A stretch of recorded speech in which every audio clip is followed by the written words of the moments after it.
Bonjour, mon amis. Welcome back to another NationWars 3.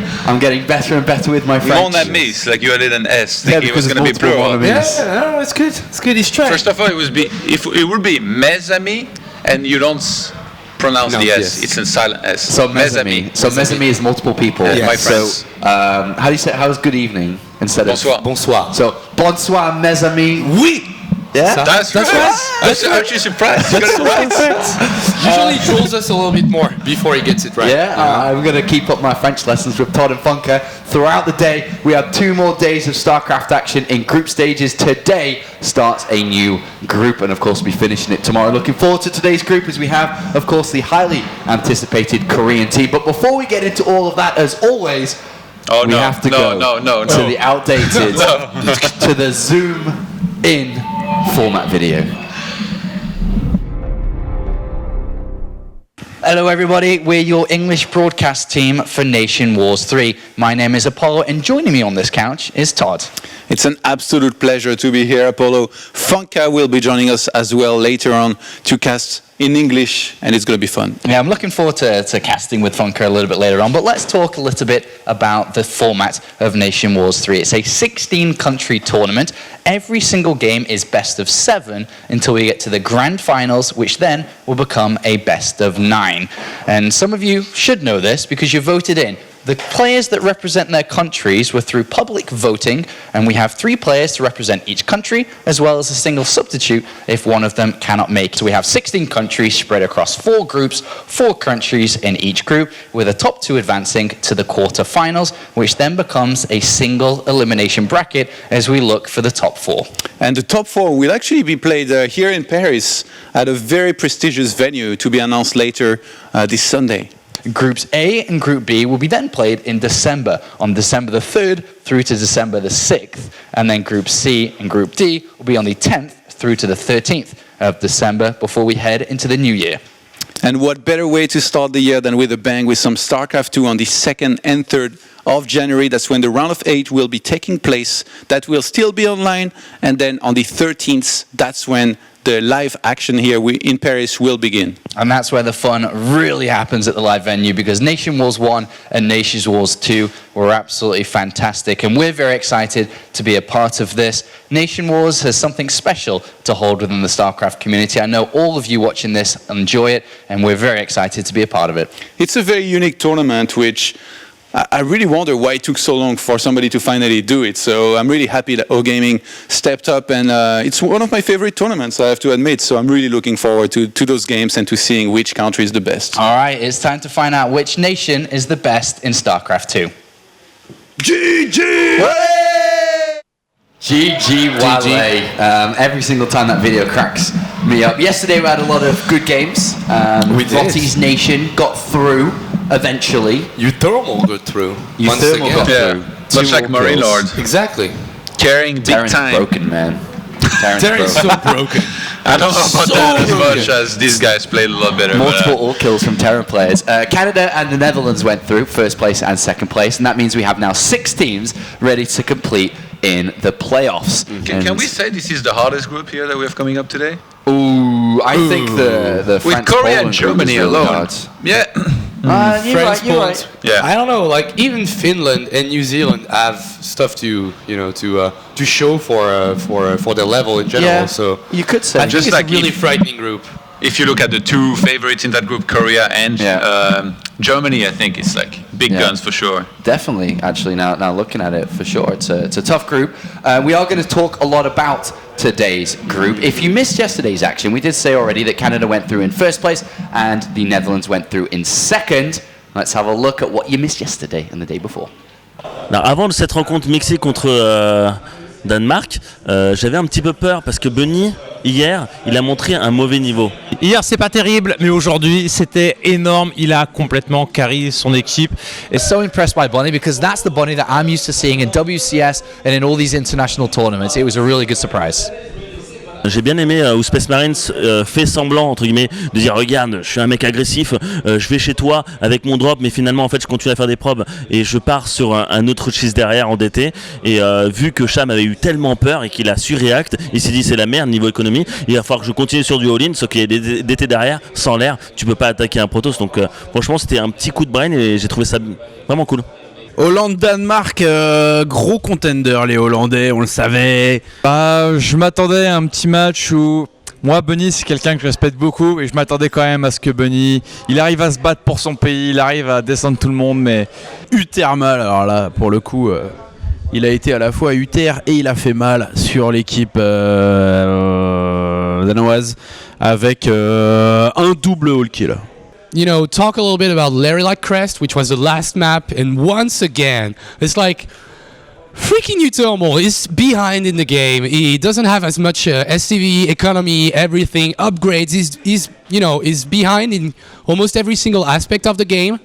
But for some reason, he pushes the issue, gets a fight into the middle of the map, and just outplays a bunny that should have just been defending and winning the game in the end. So massive props to Utomo. He's playing such a badass right now. Ouais, franchement, complètement chaud pour la Corée. Ce que j'attends, ce sera un truc de ouf parce que c'est la Corée qui est là. Boum, les gros, le numéro 1. Korea's playing, but more importantly, New Zealand. They knocked the United Kingdom out of the tournament. They're still in it. I'm cheering for New Zealand. Let's go New Zealand! J'ai trop hâte, je ne sais pas si je vais pouvoir dormir cette nuit en termes de hype. Ça peut être un très beau match entre la Corée contre l'Allemagne. Faites attention les Coréens, parce que l'Europe est là. Hello everyone, welcome back. Europe is here. Europe is here. That's what he said. That's what he said. It's going to be, of course, a great day. We have these two nations who are going to be opening up the evening's matches, Finland and Germany, and then a little bit around the corner we are going to have New Zealand versus South Korea. An exciting day of games. We're going to be showing you 3 matches. Of course, the 2 you can see on screen, and also the winners match, as always, where we'll have our first place finisher from Group D. And it is a tough group. You can see now, in front of you, pretty close. Germany. But New Zealand's going to win. Ooh. And remember, everybody, to send in your pictures throughout the weekend, throughout the show. Hashtag NW3. Ooh. Have special presents in store for Germany. Really great Finnish accent. Finnish I accent. apologize to all of the Finnish viewers here. Apollo's butchering of languages is just become part of the show at this point. It's not that bad. I'm pretty good, actually, with multi-languages. Hey, you speak Swedish, don't you? I do. I do. Hej svenska, hej då hårda här. But Swedish is pretty sick, man. But yeah, again, South Korea, are we looking at as the favourites here? I know Pumph doesn't agree with that, but well, they Paul surely said a are, lot right? of funny things, for sure. On paper, South Korea should finish first and Germany second, but a lot can happen. We've had quite a few surprises, and I'm pretty sure we're going to have some more here, possibly. With again, where one player on fire can definitely carry his team. So there are quite a few players here in particular. If we're looking outside of Korea, on Germany, I think Showtime that can do really well, that there's going to be big expectations on, and in particular Petraeus. Petraeus is really, really good. When this guy's in the zone, there is not too many people that can beat him. So I can't wait to see how well he does. Germany's got one of the strongest teams in all of NationWars. They do. Right? I think they do. Like, we've got 2 teams that have massive players, and every single one of them are really good. All 3 of them. That's what I mean. Then you've got Finland, which we don't know about the level of the players so far, but still is composed of 3 great players that have got experience in big tournaments and big names in general. And then you've got one top-heavy team with New Zealand, and Petraeus needs to carry a lot of weight today. Actually, Germany kind of reminds me of France, where they've got 3 really solid players, but they even got more than that. Like Kung Fu Panda is actually their 4th if somebody was not to be able to play. Whereas France, like Firecake didn't make the team, T-Drogo as well. So these are 2 countries, in my opinion, that have like a huge player pool. And in the case of France, we did very well with just one single player winning games, right, Marine Lord, so why not Germany as well? Yeah, for sure. Even though like TLO and Hero Marine, definitely a huge caliber of players as well. Well, here is Team Germany, who'll be opening up today's matches, captained by Mr. Creativity himself. Hashtag creativity. The fact. Hashtag creativity. And he's supported by Showtime, who's most recently joined Team Millennium. Yep. Oui. Yeah, He's a French player now. Bravo. And of course, Hero Marine as well, who I'm actually looking forward to seeing as well, the German Wunder Kid. It's time for the show. Another great fact there. But that's a great team. I think it's, like I said, one of the greatest teams we have in NationWars 3. Yeah, definitely. Showtime showed amazing performance and amazing level on Legacy of the Void so far, and I think it's a great pickup for Millennium. He was so good at DreamHack. It was really, really impressive. Top in 4. DreamHack. Yeah, really impressive runs. He got a run for his money against Parting, for instance, where nobody could really touch him.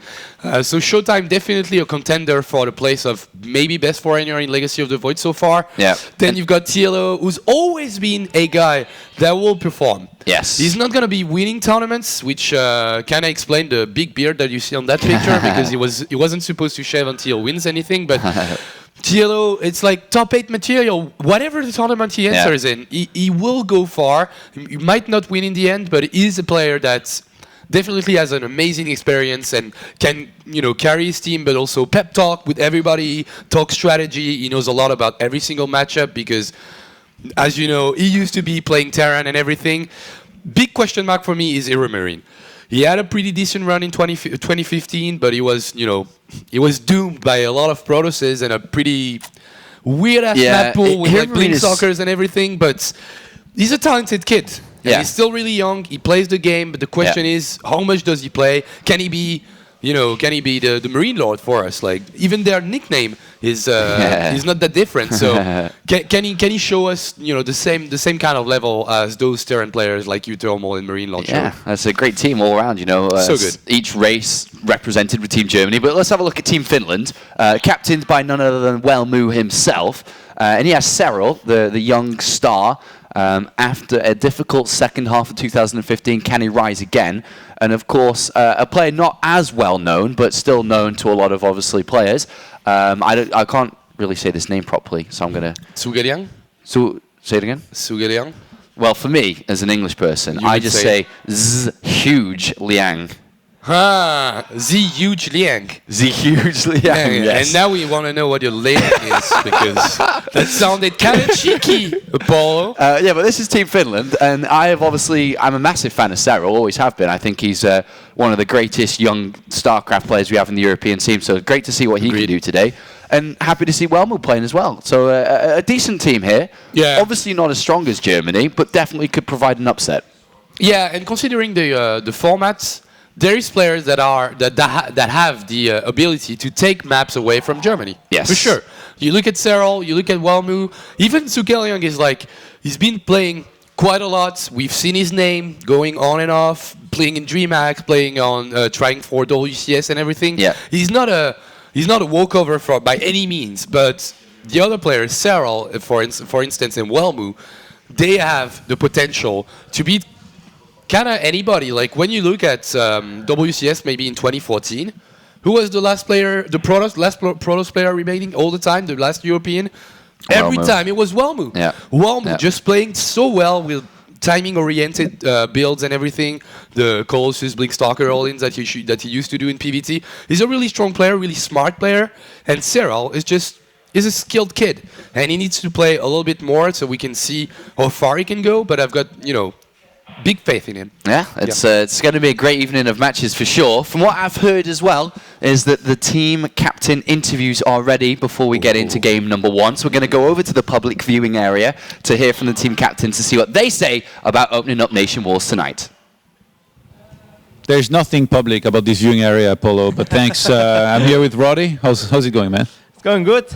We went through it all pretty quickly, man. Suddenly we're here, Group D, but we got 4 more very exciting nations. I really look at today, and as a neutral StarCraft fan, I don't have to cheer for the Netherlands anymore. I'm excited about today, man. I think we could see some upsets.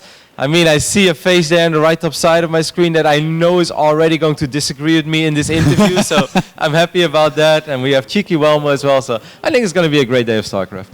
Hello, boys. Hello, guys. Roddy. All right, first question to TLO. Dario, I'm kind of in love with the German roster. To me, it looks really good. We've got an excellent Zerg, we've got a great Protoss, and you got a lovely Terran player as well. Don't tell me you disagree with this. No, I think our squad is quite strong. All right. Yeah, no, I think it's a roster with a lot of depth. But you guys do have a pretty tough group. Would you agree with that? I think it's not easy, obviously having Korean, but I do see ourselves, and sorry about that, Valmo, but I see ourselves as a favorite against Finland and both New Zealand. So I think second place is quite likely for us. So he disagrees, yeah. Didn't take. Everything is still good in the world. I was worried. Actually, I'm getting worried. Like the whole interview is going to be like, so Tielo, do you agree? Or that would be pretty risky. But how are you guys feeling here about this matchup? I know like Finland usually they are pretty confident themselves. So Welmu, why don't you tell us what do you think about this matchup here against Germany, and how well is your team going to do? Well, I think we got the most difficult group by far actually. Like we have like top 2 and top 3 nations here, Korea and Germany. So it won't be easy, but I think we will win. Well, tell us a little bit about your shape lately, Wilmo. I feel in Legacy of the Void, I haven't seen too much of you yet. How are you enjoying the game? How's practice going? What's keeping you busy? I just started to play more like a couple of weeks ago. So I didn't play beta much, so I'm still getting used to things a little bit. But I feel like recently I have made like a very fast progress. So I'm getting there. It's still not so stable, my play. I'm testing stuff around, but I'm pretty confident still. How do we pronounce the name of the second Zerg player in your team? Tsugelia, probably. I don't know. I just say Tsugelia. I guess that's You realize you as well need to say this, right? Yeah, well. He's like, suddenly there are like 4 R's in his nickname. He's like, what the hell? Where did they go to? Yeah, you have to say the R in the Can you tell us a little bit more about your 2 teammates, Welmu? Like, do you know how well they are doing right now and how they are feeling? Yeah, like Cheryl, I think he has been doing really well. I don't know if he has so much time to play, because he has a lot of school to do, but he's really good, and yeah, he's the best player probably at the moment in our team. And Zugeliang is actually quite good as well. I actually lost to him in one Finnish tournament recently. He's pretty good. What about you, Tielo? Any team practice with your teammates, or are you guys still in that rivalry mode, because you guys are all pretty good players within your country? Well, I've mostly been practicing ladder, to be honest, because right now with Legacy being so new, like I feel the best strategy right now is just to get as many games as possible against as many different people as possible, because there's just so many. The game is changing so quickly still. So if you're just preparing with a single person and a single style, sometimes it just can go wrong at the moment, because maybe that's not even gonna be around anymore. A little bit later, but I think we got I think Hero Marine is strong, and Showtime, in my opinion, is probably the strongest foreigner in Europe right now. So it's gonna be quite good. How much creativity can we expect out of you? Well, I think I'm gonna tone it down a little bit and just go back to the basics. But we'll see. I don't know what's gonna happen in a game. If I'm going in a game and sometimes I want to play standard. Like a switch flips in my head and I can't control it. And then the creative juices just start flowing. Yeah. All right, I think we're ready for some StarCraft, guys. So TLO, as captain of Germany, who's going to be the first play that you guys will send out? And if you want, give us a prediction of the final score of this match. Well, that's actually going to be me. And I'm going to predict us to win 4-1. If I can't make it Showtime, if I hear Marine, definitely will. All right. Welmo? The first player. And a prediction? Prediction. Well, we will probably win something like 4-2, I think. Yeah, 4-2. And we have Zugelian as a first player. Was that what you both expected, or do you not care? You don't look like you care, Tielo. Well, I expected Zerg to come out because the first maps we have Prion Terrace and Protocol, so obviously that's gonna be Zergs coming out. No surprise. All right, I'll let you guys have the last words. Say anything that you want to the viewers or to each other, and then we'll throw it back to casters. Well, good luck, have fun, Valmo. Yeah, good luck. I hope you can win Korea later. Okay. Will be tough for you. Well, I love Swomy, but I think you're gonna have to end the day just with a nice sauna, and that's all you're gonna get today. It's okay.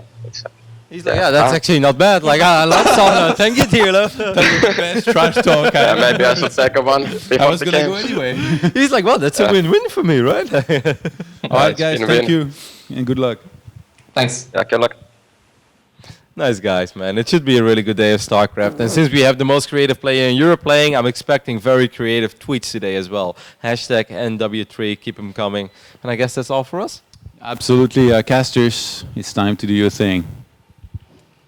And we will try our very best to do our thing well, Todd. As we're back on the casting desk, looking forward to game number 1 just around the corner. I've decided to actually load StarCraft. I think it's an important thing to do. I've now joined the game lobby as well. What do you think then about this? I think it's going to be a pretty one-sided series. I mean, no doubt Germany's a fantastic and a strong team, and I can't really see Finland keeping up with them. I don't see them winning. I could see them taking a few maps though, maybe 4-1, maybe 4-2, maybe 4-2. I don't know. Like I see Cyril and Walmu being able to take a map and then maybe, lose afterwards. This probe does not stop talking. But we can shut it down. He always talks. No, but it's pretty cool. She's part of the show. Yeah, she's part of the show. I think ZVZ. We don't have a ZVZ expert though. Like we don't. Drogo is not around. Like I don't understand. Like he's playing StarCraft. What the hell are you doing? Drogo, we got a Suivez Zerg. Shouldn't you be casting? It should be. It should be for sure. I think Tilo is going to get a lot of wins today.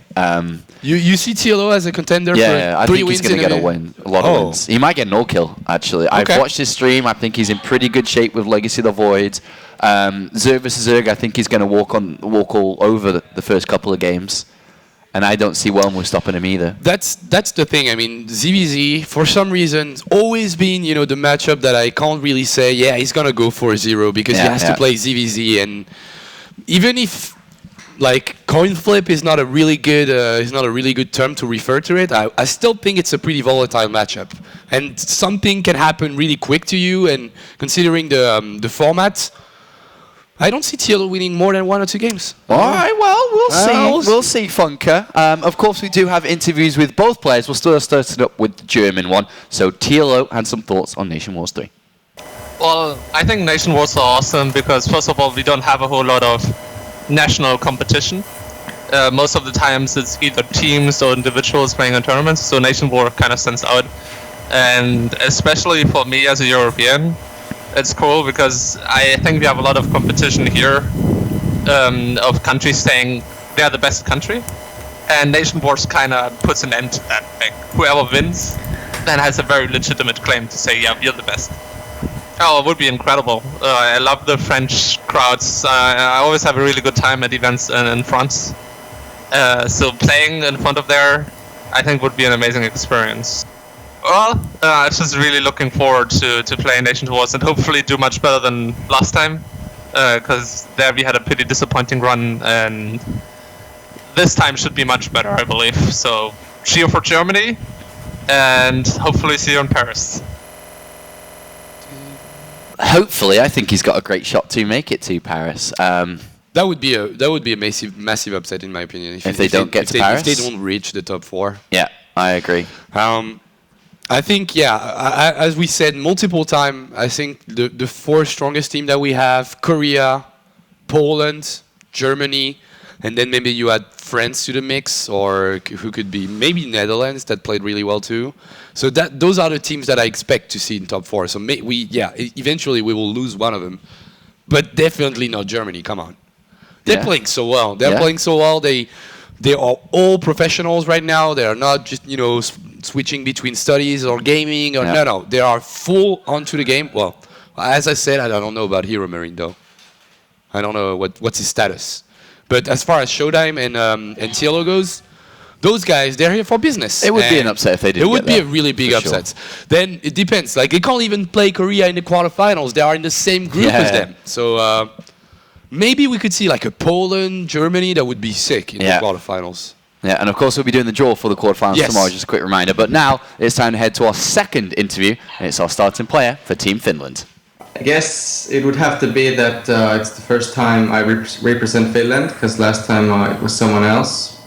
And because Elfie missed out on both times, there's a lot of, I guess, there's a big question mark who's like the 3rd best Finnish player, but according to Ali Gulak, over the past 2 months I've been doing well. However, like inside Finnish tournaments, I've been on a free fall, not been doing very well. So yeah, absolutely. They're really passionate. I always loved watching the Iron Squid and then also the first NationWars. So I just love their passion, and I hope they can keep it up. Big moment for this young man to be able to take on TLO and, of course, Team Germany. It's going to be a very difficult start for him, but, of course, if he is able to pick up a victory here, it could start to snowball a little bit, but it's going to be a hard work, and I think this game almost represents Finland's chance of advancing from this group here today. Yeah. Finland needs to take out TLO. Maybe not first game. We'll see. I would argue that TLO is a bigger favorite in that series against Suivez for sure.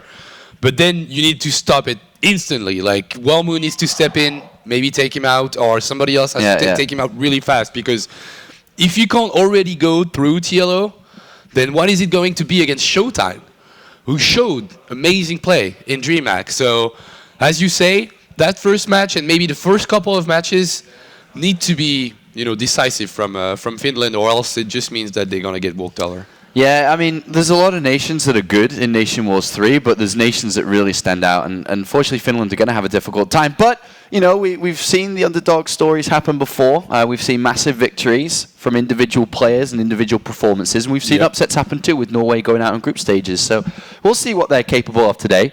We are still just waiting for the players to be ready. And then when they are, we'll be jumping into this obviously straight away. First map is going to be Prion Terraces. Our lovely less than 5-minute Zerg versus Zerg map. It's coming. It's coming, bro. No worries. in 4 minutes, we'll be talking about the next map for sure. I know. And I'm really sad that Drogo couldn't join us for this one, but I know he will be casting some Zerg versus Zerg a little bit later. He will. That's like his favorite thing in the entire world, so, makes sense. But, as you can see, Prion Terraces is a, 2-player map, quite short rush distances, and so much gold everywhere, so many golds that you have to be, on the map. You have to be aggressive. You can't let your opponent play because it's not gonna go well. If he can take 2 gold bases, it's gonna go so crazy anyways that usually with the big ramp on the natural, you see Ling bailing into GG quite often on this one. So probably guessing maybe less than 8-minute game, 8 minutes ZVZ. TLO's played quite a bit of Legacy of the Voids. He's played 450 games on his main account here, TLO, and he is ranked 22 in Grandmaster League. Yeah, pretty good ratio too. Yeah, pretty high, Pretty good ratio, pretty high rank. Like 66% win ratio, right? Yeah. It's pretty sick. Bunny's second. Denmark is already out, as you know. But 265, 83. See, I don't understand. Yeah. He's second of the ladder. So crazy. Naruto is saying that it's pretty psyched that we're gonna start below 30 minutes after the beginning of the show. I don't know about that. We still have 2 minutes, boys. 2 minutes. It's getting close. It's getting close. We should be all right. Yeah. But pretty straightforward ZVZ coming up. Just let's see what Zugelian has to bring to the table to be contender for some wins on this clan war. But TLO playing so well.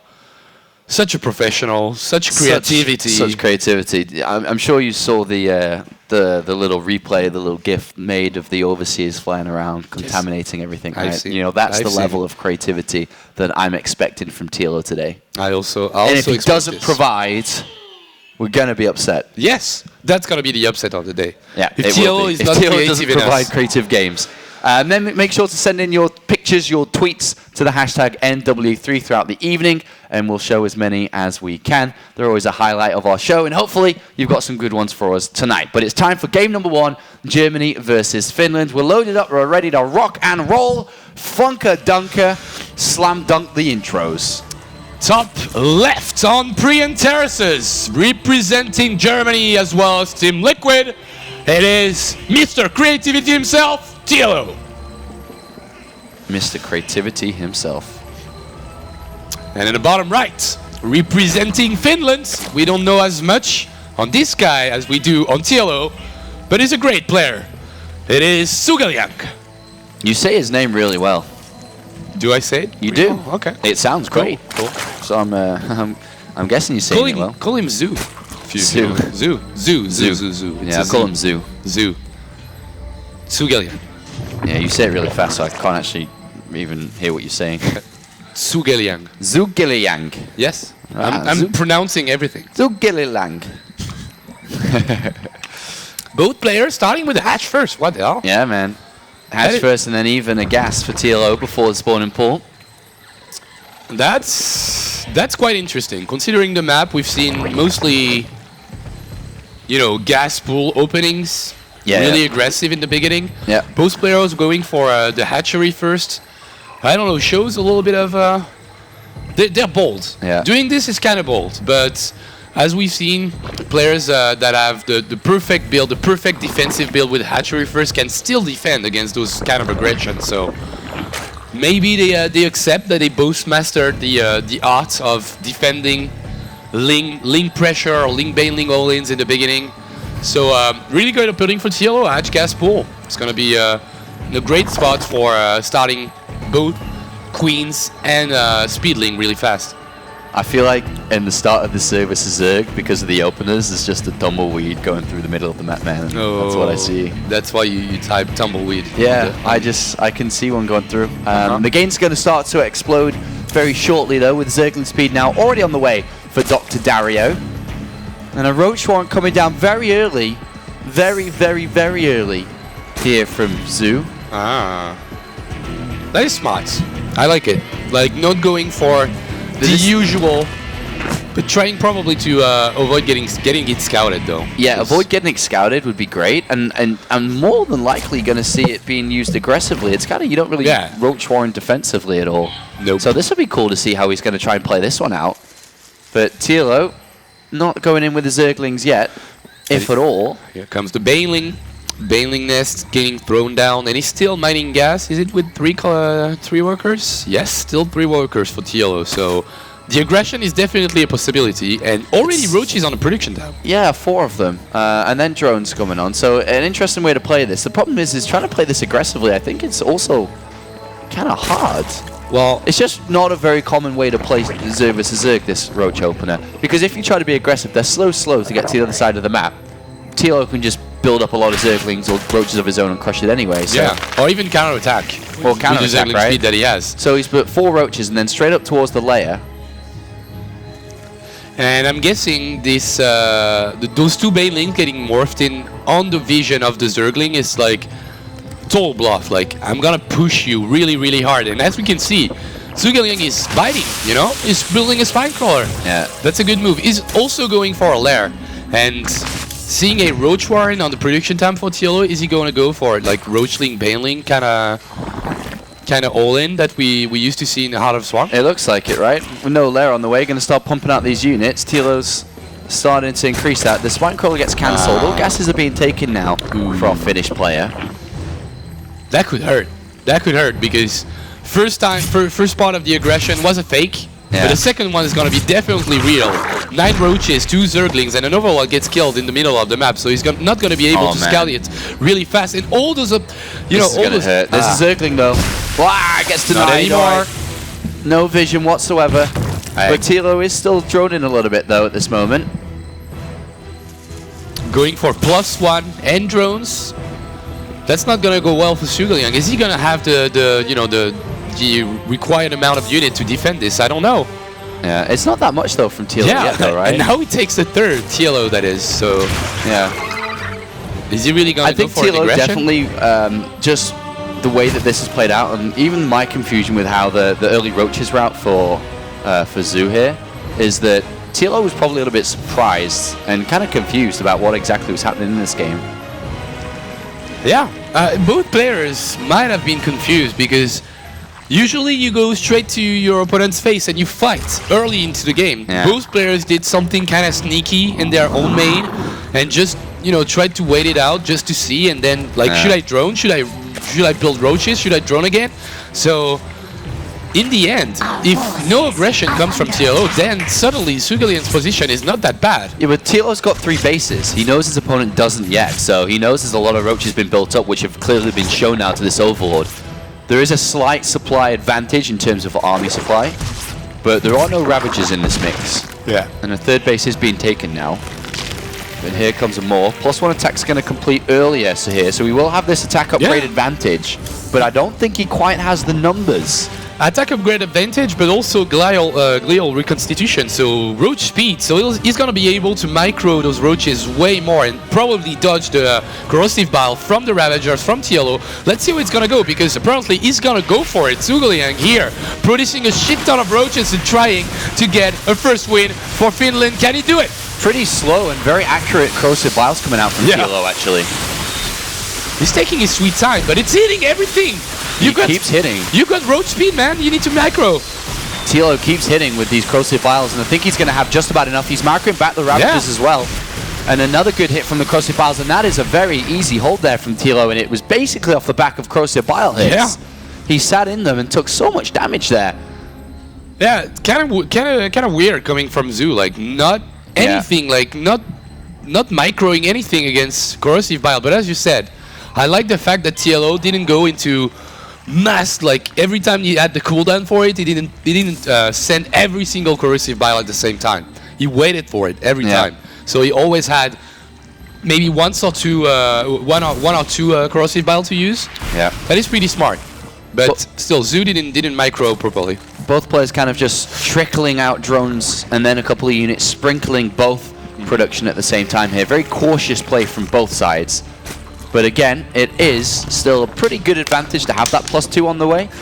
But at the same time, he is a little bit behind in supply because of how that attack didn't really go in an ideal way. TLO's going to wait now until roach speed is done before he really does anything in this game. Can we take a look at the resource tab? The resources lost tab? Les ressources L. Voilà. Okay, really equal actually. 2,500, 2,500, both sides. So I would have said that Zhuge might have lost a little bit more, but just in general, TLO is outmining his opponent because he had his gold way earlier. So now the position is good, even though the upgrades are looking pretty well for Zoo, but they need to transition at some point. I don't think you can play full roaches with just +2 and try to hit a timing. No. Even the +1 timing with the roach speed against 0 roach speed, 0 upgrades, didn't work. So yeah, you need to think of whether you're going to go into Hydralisks, or if you're going to go even higher up the tech, if you go Lurkers or something here. TLO's made that choice quite clear. He's got his Hydralisk den down, and Roach Hydra obviously very great. So is Lurkers, so he can go really any way he wants to. And with the second evolution chamber coming in as well, he's going to be able to get towards +2 attack and +1 carapace in the second as well. TLO's infrastructure is just set up better. Whereas Zoo, you'd imagine he's just going to be cranking out a bunch of units when these overlords finish up. Yeah. Is he going to just max out on roaches? Yeah, seems so. Okay, the Lurker then is on the prediction time, and he's going to finish in what, like 40 seconds? How much does it take? Lurkers are like your DTs here. Yes, they're going to deal so much damage. They're going to be very difficult to get to. You know, does he even have overseers with his army when he does attack into this? So Lurkers do take a while to get to, but even then, the Hydralis is still going to be very useful in this little defense if we do see a push out coming from Team Finland. But yeah, very slow game overall, really, isn't it? It's not been too hectic, too fast. I think we kind of jinxed it by saying we should be talking about the next map in like 6 minutes because it's already a 10-minute game, a ZVZ on Prion Terraces that goes more than 5 minutes. That's already kind of impressive. There's you know, pretty sizable amount of roaches in the middle of the map, just scouting, because you can't really go into fighting that huge amount of roaches and Ravagers this time. He's got quite a lot of them. Well, actually. I mean, the brute force style that we're seeing come out from Zhuge, try my best, Zhuge is an interesting one. Because it is pure brute force, but he's got to dodge corrosive biles here. He's about to walk into 6 Lurkers as well. TLO pokes forwards, tries to get a couple of corrosive bile hits off, gets one onto the Ravager. But the Lurkers are almost done. The timing is perfect. That reminds me of Brood War so much. Like the Lurker timing. Can I hold this attack if my Lurkers are out? And it's looking like this. He's eating some corrosive bile on the way.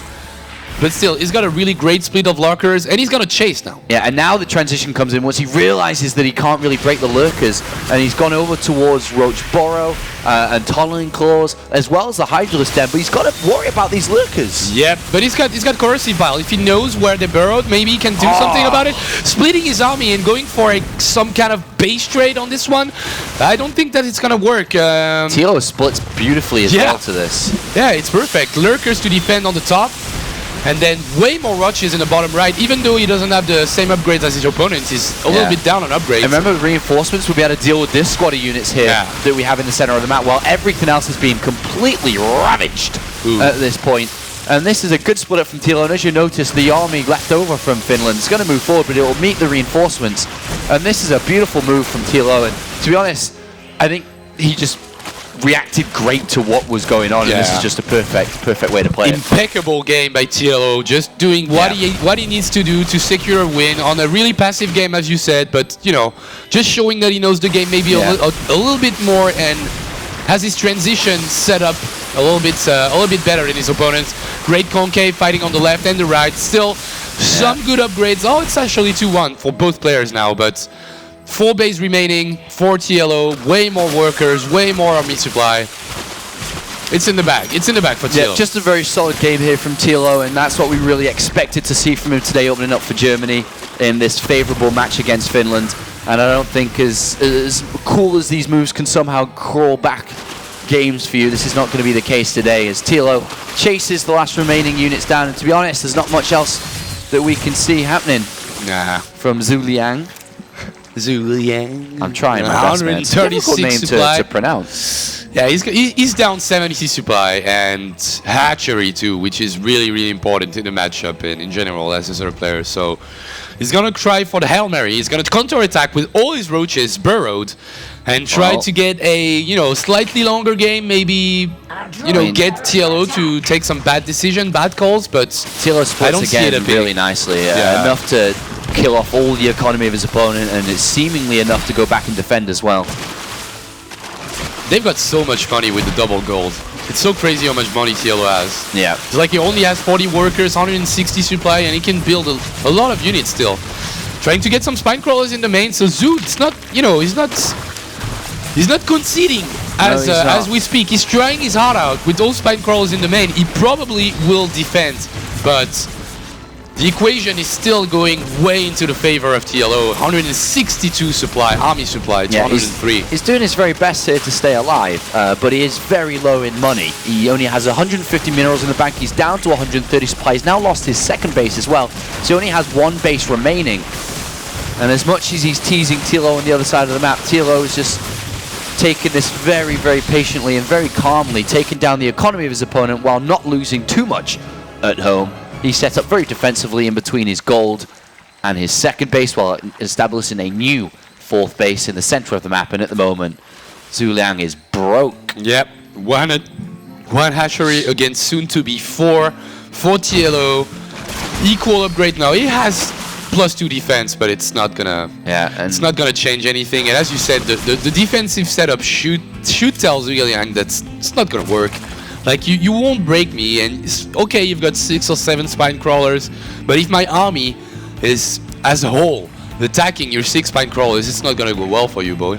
No, he's gonna try and retake his second base, but at this point he's as dead as a doorknob. I like it. I think it sounds good.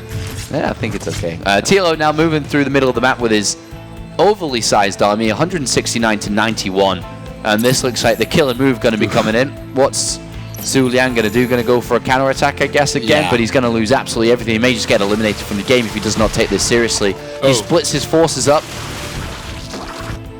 Yeah, he's going to go for the full-on counter-attack. He's doing the Imre, as we call it. Like Imre is going for a base trade every time he's losing a game. Well, he's trying, and that's good because there's a lot on the line. It's, as you said, it's going to show how the clan war is going to go, and now it's GG. And Germany takes game 1. Yeah. A good game from TLO for sure. Took a little bit longer to get towards the end as he just played it out to the very bitter end. But TLO does open up with a victory, and I think this is where we're going to start to see TLO really get the ball rolling in terms of victories. But we can say that was Finland's weakest player. And now they are going to go to their two stronger players in Serral and Welmu. Big guns. The big guns. The next map is going to be Central Protocol, which Tilo was expecting to see a Zerg to open up with and a Zerg to follow up with. So he anticipated the Zerg versus Zerg games, and he looked good in them. Yep.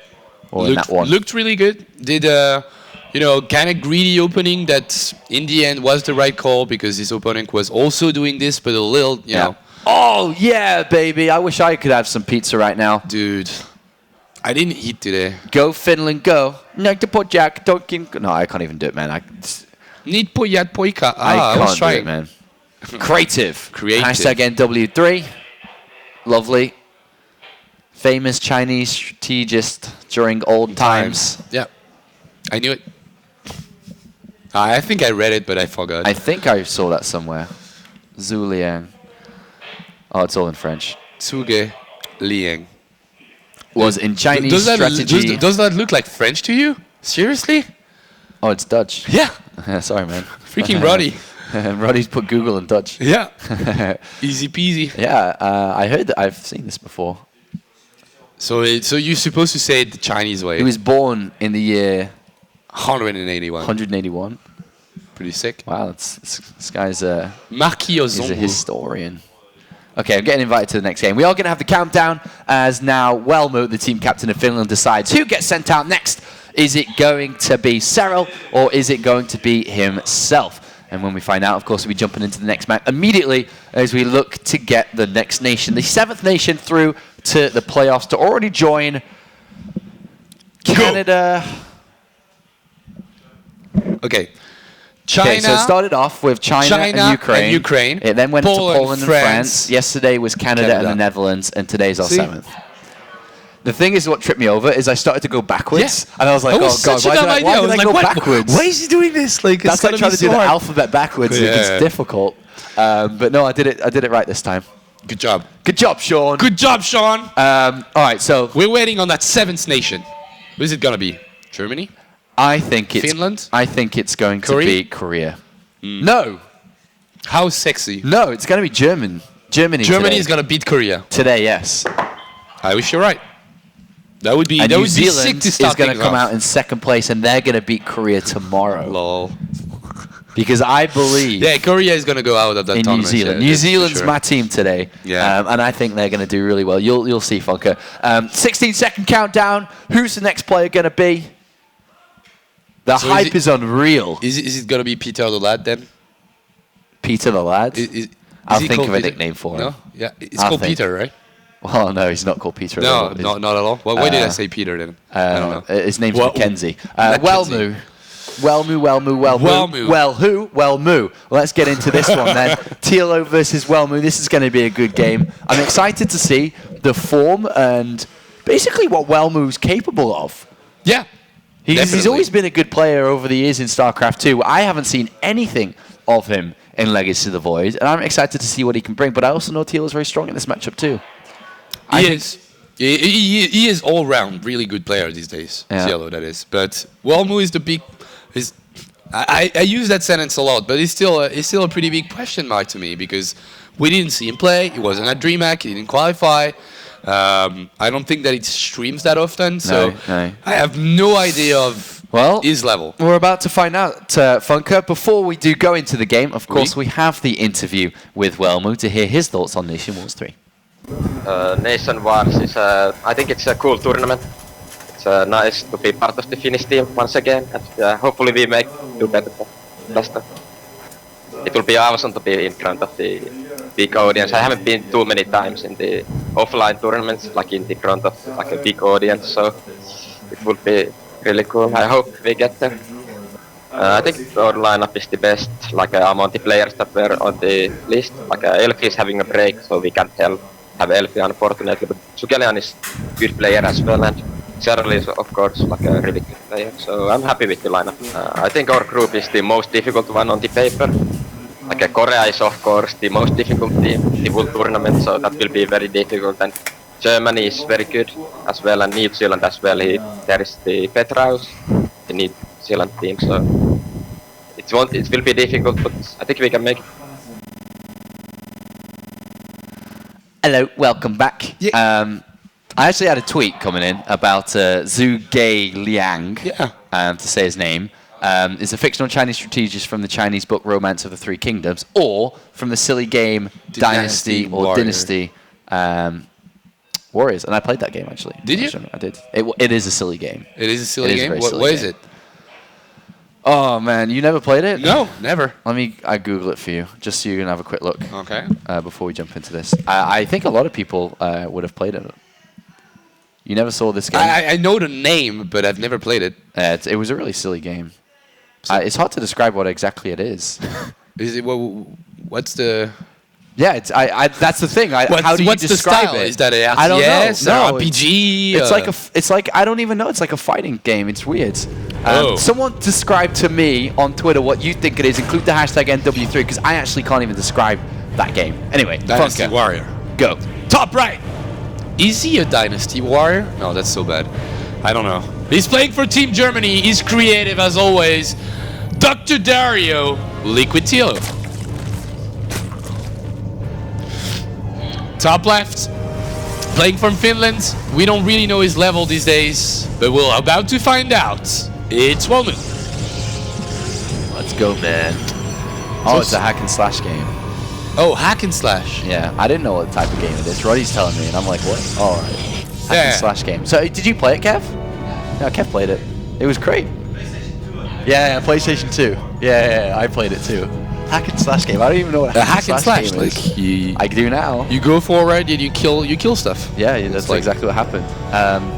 Well, there you go then. Okay. Cheers, Kev. Interesting. Kev knew what it was. He called me a noob too, but never mind. All right, so hatchery first from Tilo on Central Protocol. Welmu.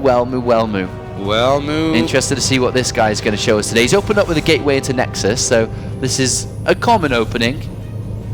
This doesn't look like a really great map for Protoss against It's Zerg, not right? a very good map, It's is it? First of all, you got back rocks that you're going to have to deal with throughout the game, and then also your third base is so far away, out in the middle, out in the open. Well, now that I think about it, what is Welmu known for?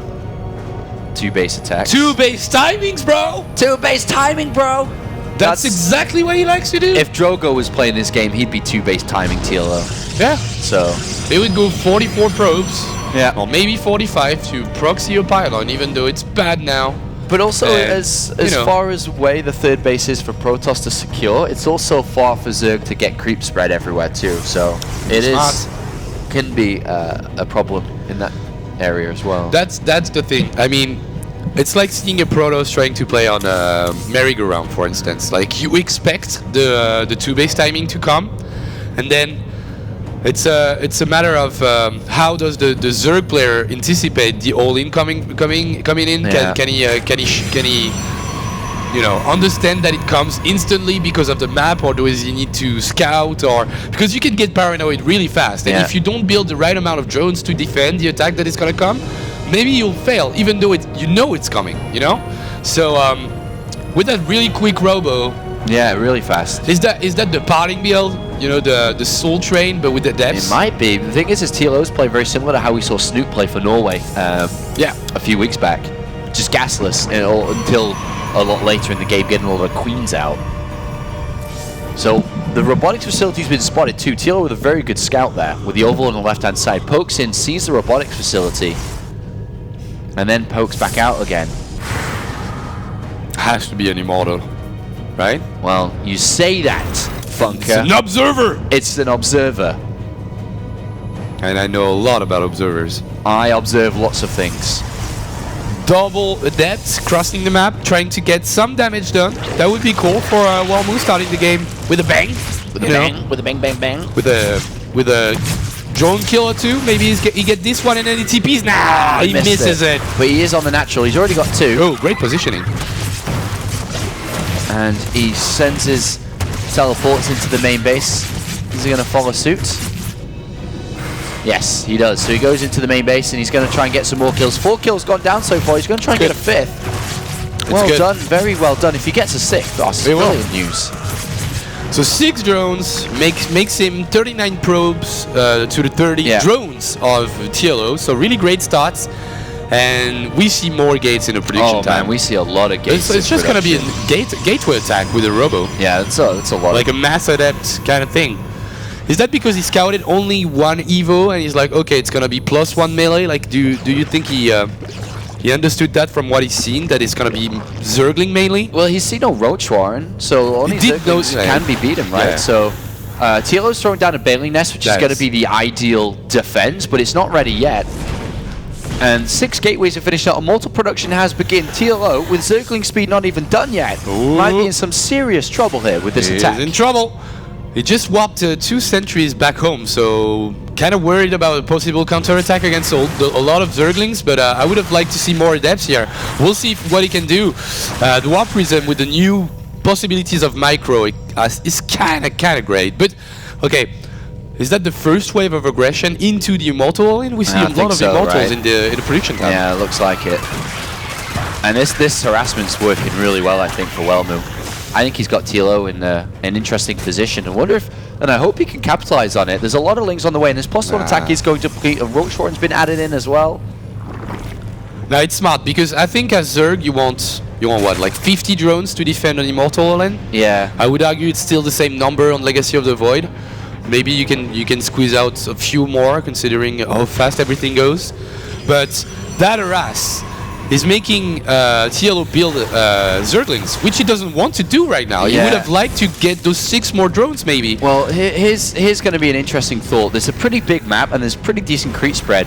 Force fields have to be key here, because if Banelings come crashing in, then this can end as fast as this push is moving across the map. Yep. So he's got to be very careful. He does have an observer to spot and also clear some creep on his pathway through, but he must hit these force fields well. And remember, it's +1 melee Baneling and +1 melee Zerglings. The force fields need to be key, as you said, and those are pretty good for now. But for now, right? But will he be able to have another 6 force fields ready to go? No. So he needs to split. He needs to split Zealots. And force field right now. Oh, that was good. That was a pretty good. That was a good split. Gonna work. TLO is in a bit of trouble here. That is going to down work. On top of those, and this looks like it's going to work for Wellmu. Easy peasy lemon squeezy. 101 supply against 78, and he didn't lose anything. He lost a couple of Zealots, and that's all. Wellmu sticking true to his style. Yep. Protoss 2 base for life. And here he comes through again, and this is going to work. He's got TLO on the ropes. TLO is going to call it GG. And Wellmu picks up a victory for Finland. See? Told you. Well done. Well done, Wellmu. Well done indeed. Really sick. Really sick. I really thought, to be honest, I was really convinced TLO was going to get a lot of wins back to back. And you said that you didn't think so. Yeah. You were right. And that's a good victory for Wellmu. Amazing Very victory. well done. No, seriously. I think the build is well thought out. The micro part of it was impeccable from Wellmu. Yeah. We've seen it from the Warp Prism not taking that much damage, even though he used it quite intensively to get some damage done in the main. So really great micro, didn't lose that many adepts. The first set of force field was really great, and then when the Banelings came in for a second time, he just pushed back, 3 or 4 sentries back, so he still had them in the fight. The Baneling didn't connect with that much. Yeah. And just like this, just a GG, easy peasy. Just a GG, man. No, it was really well played by Wellmu. I like the fact that he went for, that first aggression that showed, okay, he's 7 gate all-inning me with the Warp Prism, but still building Immortals in the back, not whopping in anything with the first wave of aggression. Only 3 adepts, that was the only units that he used, and back there he was warping in sentries and Immortals, not using any gas except for the second wave of attack. Great play. Predictions a bit off. I went for a 4-0. Todd copied me, so did Drogo. Did you go for a 4-0? Did you say 4-0? I did, Lewis, right there. Bad prediction. Funker, where's yours? Are you? Yeah. I'm not here. I'm not worth it. Even George is coming. We have George. We have George, the producer, coming to do some predictions. We've got the admin down there. We also have Drogo, but we also have Rambo. Rambo, man. Rambo's got a prediction in. Yeah, Rambo, the producer from downstairs. Nice, man. You should have called him Yatta, by the way. Yatta is his name for Starcraft 2 broadcast. When he does League of Legends, he's Rambo. Yeah, he's got multiple identities. Depending on which game he does. Exactly. That's kind of funny. Exactly. All right, so we're going to find out now who Team Germany is going to send. And they have two choices, a Terran or a Protoss to face Welmu. And it's either going to be Showtime or Hero Marine. And you know what I'm going to ask? Who do I think it's going to be? No. Who do I want to see? Which map? Which map is it? Tell me the map. Orbital Shipyards. Throw in the Terran. Throw in the Terran? Yeah. Funker says throw in the Terran. Is Hero Marine going to make his first game in NationWars 3? Avoid the PvP with the the ping pong game maybe. I don't know. And it's going to be Hero Marine. Well done, Funker. It is Hero Marine coming out for Germany in a hope to get them in a winning lead once again. It's going to be a great game. I'm looking forward to this. We are going to take, as always, after every 2 map, a 2-minute break. When we come back, NationWars 3 continues. Welcome back, everybody. You're watching NationWars 3, and after TLO's creativity got the best of him and he refused to make roaches and ravagers, it's now time for Welmu to try and score some very important points here for Finland, if he can. Is that the way you see the game? Yeah. The last game? He refused to make roads, so he died? Yeah. I think if you stay on Zergling, Baneling, then it's very hard to all this kind of all in with 7, 8 gates. Like, unless you go for drop with Banelings, then it will be easier, but it will still, like, against this many adepts and whatever reinforcements, force fields and all that, it can be pretty tough, regardless. I felt like he sold the story of a massive just gateway attack without immortals and probably without sentries pretty well, and that's also the reason that he went for Ling Baneling with the +1 melee. But yeah, in the end, he would have needed roaches, that's for sure. But I think Welmu was partly responsible of. I don't think you've seen what one Ravager does to a Protoss army. One Ravager. One. But we got some words from Hero Marine earlier, so let's hear from the man himself before getting his game going. I would be very excited to play there and to represent my country, obviously. And I don't really know how I would feel about it. I'm not really sure if it's good or bad for us. Obviously, we don't have to face them in playoffs, but you don't play a tournament for second place, you want to win. So eventually, you would have to face them again. For this reason, I would say that I don't really care about the groups. And I would prefer to get out of the group stage and not to lose in the group stage. So it might be a bit difficult. However, I feel like we still got a relatively easy group in comparison to others, because I feel like Germany and Korea are the best teams in that group. An overly enthusiastic Hero Marine shares his thought about the group stages. Crazy. Yeah, he couldn't hold it inside, He had to share a little bit with us. Literally couldn't contain himself. But yeah, now he has to play, and that's where we like him, right? When he actually plays StarCraft, maybe that wasn't the greatest answers of all time, but at the same time, we want to see him play and see how good he is on Legacy of the Void. I can see his main account is in Grandmasters. We didn't look at the stats, but the game is starting anyways. We'll have time. PvP, by the way, and we are casting. Yes, the dream is real. Look at Protoss getting demolished on this map. 46%. Demolished. Like usually a good ratio for Todd as Protoss is like 60% for Protoss, 40 for Terran. That's good. So a 46, which is kind of balanced. Yeah, so 60% for Protoss, so. Yeah. All right. Now let's jump into it. Great matchup. I'm really happy. Really looking forward to it. Who's gonna take the lead? Will it be Finland or Germany? And we'll have to go with this guy in the top right. Yeah, for Finland. And he took out Tilo pretty easily with a 7-gate attack on 2 base. That's what he does. He is Welmu. And his opponent, playing as the Red Terran representing Deutschland, it is of course Hero Marine. To try and score a very important point here. I feel like whoever wins here definitely puts their team in a very good position.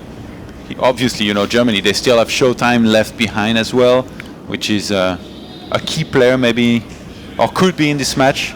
Hero Marine, a player with a huge potential, but Wellmu, if Finland's gonna win today, it's gonna take quite a few kills, I think, from Wellmu. So a victory here definitely would put them also in a good position. Keep in mind, Wellmu's best matchup for the longest time, or favorite rather, was PvP. So if he were to win here, then it comes down to Showtime, which he might have to face twice.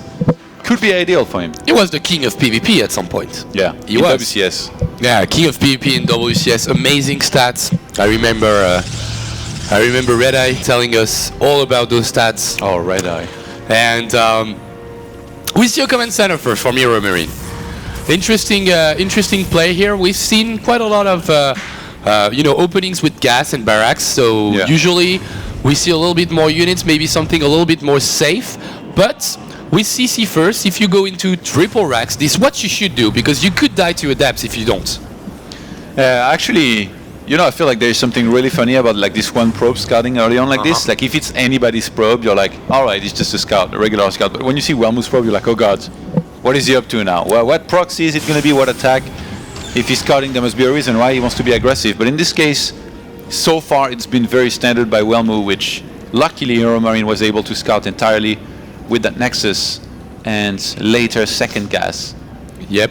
So no adepts so far. He's gonna go for a Zealot instead. That's a really weird call. Hero Marine, I think he's pretty good against Protoss, by the way, because EPS finals just took place a couple days ago. Cool. Kailash was solo casting, holding down the fort, and I believe Showtime won with something like 3-2.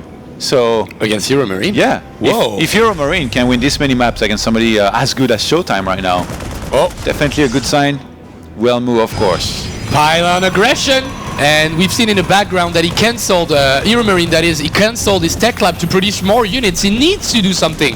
That Zealot is already hitting on the front door. Yeah, he's going to take out the entire wall. So Hero Marine, I think he's just trying to buy time. Like usually you can't hold your wall against this, like double overcharge on these pylons. Yeah. We saw MC played against Polt earlier today in a Roots tournament, and he did a similar thing where he busted the entire wall of Polt, and then wasn't a 2-base though, it was like a 1-base with Oracle. But in this case, a good little trick that you can do here is use those pylons aggressively, breaks through the wall here. It's too bad. I felt like Hero Marine was doing really well with those two Marines almost taking out that pylon. He should have maybe kept the SCVs, but I think he miscalculated the DPS of a double photon overcharge instantly, and suddenly loses the bunker and is not in a lot of trouble so far. No, not yet, but the wall is down. The wall is down. There's some adepts. So with the Cyclone coming out, they should be okay. This didn't really do that much damage. Only 2 SCVs died, and that depot might be saved. This is a pretty good defense, I think, from Hero Marine, but he's going to be a few walkers behind here, obviously. Yeah. Actually, pulling some more these adepts here. Maybe we're underestimated a little bit here. Hero Marine moved towards the ramp a little bit too much. Okay, Cyclone just clears everything out of the way, and the Mothership Core is gonna go back. So that is giving us the feeling that this aggression is over. But the Mothership Core is getting hunted. Is really fast. Pull. I also feel like this when I see a Cyclone just locking on the target. He took out his whistle and he's using it to attract the ducks and that Mothership Core here in this case. Is he gonna be able to catch it? Here comes that German hunter. I think he will. Hero Marines finds the Mothership Core. Will he be able to take it down? No energy. See, he got energy for recall. Is he gonna use it though? No. Dead Mothership Core. Hashtag Roddy Mothership Core. He's gonna hate me. And behind this we have the Twilight on the way, a couple additional gates. Hero Marine might be overextending here with this. This could easily die. But not gonna risk it with just 2 adepts here just yet. And Medivac actually on the way here with just 2 Marine, okay. But he also wants to save the Cyclone eventually. Actually, this could keep Wellmu busy and not thinking about Liberators that could be coming in. And in this case, it's going to be single Liberator production because there is no reactor here on the starport just yet. I mean, you can't shut this down properly. There is no blink just yet. It's going to take forever to finally reach it. So here, Marine, there's not even stalkers. Yeah, it's a really cool aggression. Like I've never seen that before. Just going for, that Cyclone that helped him defend so much. No, you can't. You can't do a photon overcharge on the Nexus again. I thought that the Mothership Core was going to the Nexus to do this, but a little bit of what? One-shotted. got one-shotted. Reaping the pepperonis. Double forge, as you were pointing. Yeah, double forge here. I think Wellmu identified he was going to be able to hold this eventually. He's already got Blink on the way, so he's going to be getting a bunch of Stalkers to defend against any kind of Liberator that could fly in his middle line. So next step is getting some upgrades. In the past, we've seen him play pretty well with the double forge.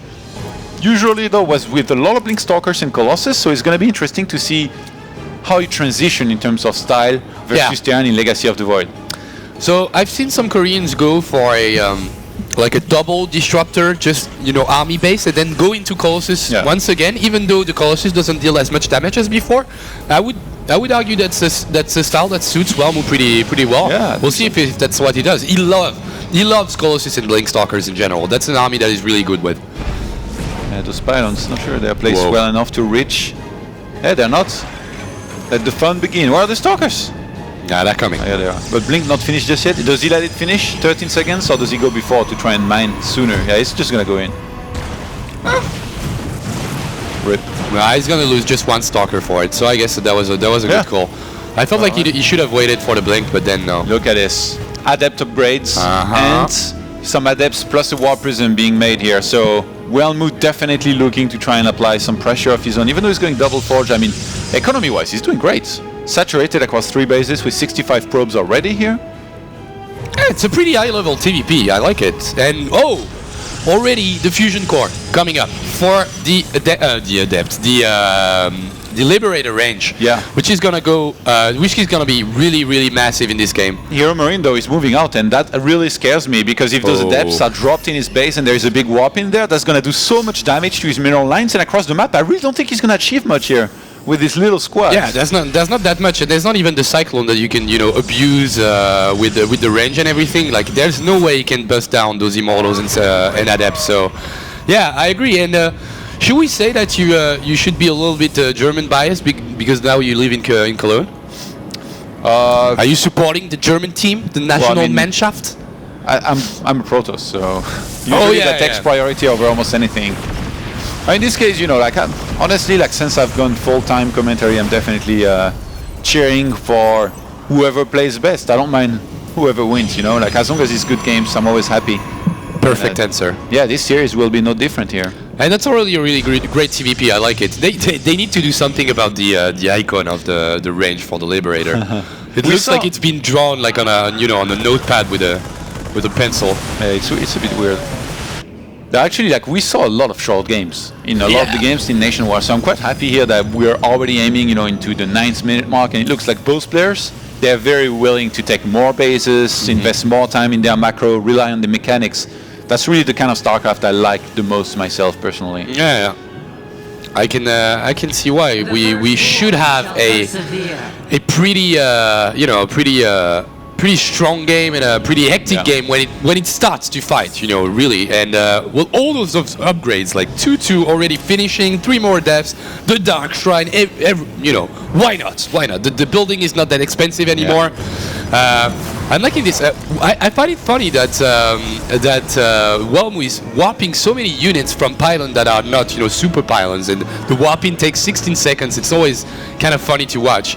Warp Prism not getting used, but the 2-2 is going to close in right there. I like actually this choice of saving the Warp Prism on the map, because if he had sent it against the Terran who's staying at home, Hero Marine just left his base with a small chunk of army. Usually the Terran is sitting there, he's just going to defend very easily. So by doing that, Wellmu was basically saying, I'm going to wait for him to leave his base and then I'll drop his mineral lines. And if he doesn't leave his base, well, I'm happy. I'm just macroing, having a good time, taking more bases, getting my upgrades going. He's on double forge by all means, so this is brilliant play. If you're a Protoss player and you struggle versus Terran, definitely take some notes here and play a similar style, because so far I think Wellmu definitely has done a good job. Even though he could get crushed in a fight. There are quite a few Liberators coming into play with the range upgrades. Yeah, already the range upgrade and not that much anti-air. Like quite literally no anti-air whatsoever. Just Adepts and Immortals that gonna crush everything in the ground. Okay, that squad of Stalkers could come in handy. The Warp Prism goes in the back to third base. Great play. You left your base, bro. Is he going to try to warp in? Don't. And Hero Marine is setting up beautifully on the other side of the map in the same time. Nice flank! He's going to come in from behind. That's really cool play here by Wellmu. It's going to work. He can catch these disruptors. Immortal, Adept, and Stalkers. Apparently, that's where it's at here for him. Hey, that's a perfect play. That flank was so perfect. And usually, when you reach those kind of upgrades, even though he fight it before the +2 attack, with so much liberators with the range, you're not supposed to get crushed like this. Well moved. That was sick. And actually, look at the upgrades. He's gonna get 3-3 before the Terran gets 2-2. Yeah. Thanks to Chrono Boost. So if Wellmoose sets up for an attack here, he's gonna be 3-3 and be maxed out. He could just attack, fight 3-3 versus 1-1, and try and end the game. Okay, Warp Prism is dead, so that means the reinforcements are gonna be kind of tough to get to that force space location of the Terran. But right now, as it stands, I don't think that he can hold. Like, the Liberators are not in place for defending this fort base. Look at that. Yeah. Just defending the other ramp, and that fort base is just freaking dead. This is typical Wellmo game here. Getting to his opponent's face very quickly. He's gonna use the shades here to get closer to his opponent's army. Might be an overextension, but he's not doing too bad so far here. The Immortals doing so much damage. Let's see if he's gonna do it, Marine has enough. Dude, Immortals not dying, Adepts dealing so much damage to Marines, and that small squad of Link Stalkers was just what he needed to take care of all the Liberators. And boys, Finland is looking really great. They're gonna lead 2-1 in that clan war. I don't think there's anything Hero Marine can do. Finland being hugely overlooked here in this group. Everybody said that Germany, one of the strongest countries in Europe, was going to be the favorite, but Wellmo reminds everybody of his name here, and that he's still here. Sick play, GG. Wow, that composition is so sick. I feel like if I tried it, I would get crushed. Yeah, well, because I'm bad. I don't want to go into this, man. I think it's really hard to pull off like this kind of composition where like you get a lot of adepts, you get Blink Stalker, sure, but it takes some really good map awareness and like a very refined build, which Wellmo definitely had here. There's two things to take into account on what happened right there, in my opinion. So Wellmo takes the game against Hero Marine. The map and the layout of the fort base on this one makes it for a potential, flank on the Liberators, and I think it's one or not the unit that you have to flank in the entire StarCraft 2 roster of units. Like if you can go from around the pits in the middle of the fort base, you can go around and blink in as he did, and then suddenly Liberators are just worthless. It's 150 mineral and gas unit investment that is not going to shoot at all if you go from the right direction. And then the Adepts just, they spam everything, so you can't really micro and everything. They just, block you. Yeah. The composition is really great. But I think Hero Marine moved out too early, though.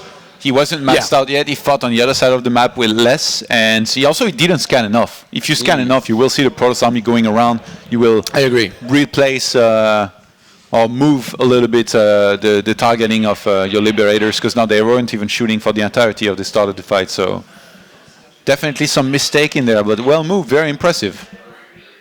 But yeah, really, really, really impressive stuff from Wellmo, and at the same time, I like that the map layout in general allows you for going around units, taking you sweet time to just go around and take out Liberators, because in a map where you just have one pass to attack from and there's like 10 Liberators, there's nothing you can do. Just you can't fight on the bottom of a liberation zone. So really great play from Wellmo. Yeah, I think it's cool. Yeah, I think it's pretty cool. All right, so our last player here from Germany before Revive come into play, if there were to, is going to be Showtime, and we got an opportunity to talk to him earlier, so let's hear from him once again. Well, usually you play for your own. So in NationWars you have a team, you play for your country.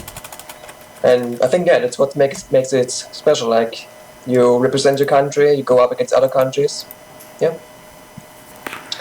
The French fans are always awesome. Like when I played in WCS in Poitiers, it was like so much passion. It's just awesome to play in front of the French crowd. So playing in Paris would absolutely be amazing for me. Thanks for watching my games as always and cheering for me. So I hope you cheer for us in the NationWars, and I hope we do well. Ever the nice guy here, Showtime, but nice guys often finish last. And that's the second time I've used this, but okay, obviously I'm joking. Showtime is pretty darn good in StarCraft though, and now going up against Wellmo, who's going to have the best PvP. Showtime played some pretty damn epic PvP at DreamHack against Sparting. Everybody remembers these games. No. He was the one to push Sparting, over, the just in general, just push him to the limits, and nobody did that really before Showtime played against him. So definitely a great PvP player, historically a great PvP player, as we can see his stats, 78% in PvP. It's pretty sick considering the caliber of players that Showtime has been playing for over the last year. So yeah, I would say once again Showtime should be the favorites, but Wellmu, man, he knows what he's doing. He knows his compositions. He knows how to be, to be decisive, win games. We always knew that he was the kind of guy that can, flip the switch of aggression and just kill you instantly. We'll see in PvP. Disruptor as. The thing about Wellmu is that he always keeps you on your toes. Like he's at any moment he could attack with something that maybe you've missed and kill you with it. So you always have to be spot on with your scouting and on your A game, be it with any kind of defense of what he might throw at you or whatever he's taking into. Starcraft is a game where you need to scout a lot and sometimes it can be tricky. Wellmu knows to use that very well to his advantage. Yep. And we'll be playing on the Yule Arena, the weirdest, probably weirdest map that we have in the current map pool. But always a fun match, a fun map to watch people play on. Let's do this. And the bottom left, representing Finland. He's way better than expected. He's doing amazingly well ever since the beginning of that clan war. It is Wellmu. And his opponents, all of the nation's expectations are resting on his shoulders. Yep. Playing for Team Germany. This is, of course, Showtime. Easy trying Showtime, to bring though. it back. Very important match here for Germany. Of course, if they lose, they wouldn't be out of it just yet, but it wouldn't be quite the start they had hoped for. They'd be playing again tomorrow to try and qualify. They would have to win 2 matches in a row. The map being all arena here in the PvP definitely opens up a lot of possibilities. Going for a quicker nexus on this map is much harder than on any other map, just because of the short rush distance. If your opponent opens one base and you open with a quick nexus, a lot of the time you're gonna die to 3 pylons, mothership core, any kind of double stalker or single stalker attack that's gonna happen. That's why we see, I think, both players relying on more of a one base play here, but Wellmu's the one who went for double gates as opposed to just the single one. Which one do you rather play? Do you prefer in general, like double gate before cybercore, or? But by the way, the scoreboard needs to. Okay, it was fixed. It said Hero Marine until now. Oh yeah, it's good. It's a bit confusing. I mean, it just depends how you want to use it. Like if you go double gate, it's definitely a lot more encouraging to use it aggressively. And then if you go for the one, then you need to make sure you're playing defensively, because if you move across the map and you're caught, you could lose your stalker or whatever and be in trouble. And I mean, unsurprisingly, it's Wellmu who went for the double gates, so definitely a very aggressive stance here already in this game. Yeah, classic Wellmu once again. Everything has been scouted, obviously, because of the short rush distance. You want to, throw a probe at your opponent's main just to see what's going on, and Wellmu, Showtime is doing just that. Is he building pylon in the main? Oh my gosh, Showtime! This could be a big mistake, because Wellmu's gonna defend back at home and he's got double stalker coming up. I don't think this is supposed to work here. Wellmu already got his mothership core. Showtime should abort, but he's trying to commit.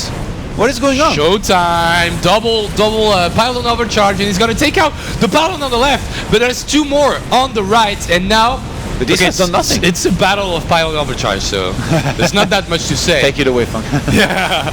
Red pylon are getting crushed. This was a fail. This didn't do anything. This like really literally didn't do nothing. Much. No units were lost, just pylons. Pylon wars, man. Pylon wars. But Twilight Council is gonna come in faster here behind this from Showtime, so I guess neither player fell behind here with this. It was a cool hold by Wellmu. I think he was always gonna be a hold. Considering that Wellmu is counter-attacking, and if we take a look at the units, no, actually 3 stalkers against 2. 3 against 4. He's gonna lose 1 as well. Oh, Wellmu didn't pull back quite quickly enough here. Exactly same units here, just the faster Twilight though for Showtime. Okay, so Showtime and Wellmu goes Robo. Whoa. Showtime a little bit, well, Wellmu a little bit behind in this game. What is he gonna do? more gates and all-in or expansion? It's a bit weird. You don't usually stay on 2 gateways and 1 robo without taking to anything. Wouldn't you be worried about any kind of DT or something at that moment of the game? Yeah, because you he didn't see anything. Yeah. It's like maybe when the game goes awry like this, at some point you're like, okay, I should have some detection at some point. Yeah, absolutely. You always go for that robo and 1 observer usually just to be safe. Hey, Wellmo is actually going to expand. With Showtime sees pretty much immediately. Showtime already has a pylon across the map. He might just choose to commit here. Warp in Stalkers 3x3, played very aggressively, commit to aggression. And then most likely without a Nexus too. Yeah, maybe get a Warp Prism to get the faster reinforcements afterwards. First Immortals in the production tab after the Observer. Wow. And Wellmo, this could be good for him. This could be good for Wellmo. Yeah, because he's getting Immortals. I agree. It's very hard to make this kind of timing work. Showtime's micro is going to have to be on point, he's going to have to be perfect. He gets a Warp Prism actually just to make sure he can warp in faster. Maybe do some kind of sentry drop on the ramp and blink, but on this map it's just so hard to achieve anyway. And that Observer, Wellmo is such a good scout. Dude, Wellmo is playing so well. Yeah. Every single matchup that we've seen in play right now, the micro is impeccable, the choice of build, the defense. Now he's getting a little bit outplayed, but Blink's not finished. He didn't have the 3rd force field. That would have been so massive. Yeah. Blink was not finished here from Showtime. He maybe misread the situation a little bit. And Wellmo right now sees that there is no Nexus across the map. He can get more pylons in his wall as well to make sure he's got multiple overcharges to work with, at least 2 at the time. Yeah, I think But with the second Immortal on the way, I just don't see this working anymore for Showtime. Showtime is pulling back. He wants to build a Nexus, but dude, he's got a Warp Prism. He's so late. Yeah. He might go for a drop in the main to try and bring back some of the army, but I mean, overcharge, like he's gonna welcome that. Couple of depths maybe to get rid some of those probes and maybe mitigate the fact that his second Nexus is really late. But now there's surely there's 2 Immortals. There's no way you can climb this ramp, and this Nexus is a full minute and a half late. Yeah, it's not looking all that good, Skev. That Warp Prism though. It's okay, Sean. Do you not? No, you know why, right? I know. But I'm not Kev. Yeah, but I don't know Kev. It's not looking all that good. Yeah, it's not looking. No. No pylon in the middle line actually. I didn't notice that before, but Wellmo, actually this is gonna mean trouble here for him. He doesn't have Blink, remember, so he can't even properly shut down this Warp Prism. Maybe the first oversight by Wellmo in the series in general, just not building some pylons here, only in the bottom, and that Warp Prism is gonna be safe. Whoa. What?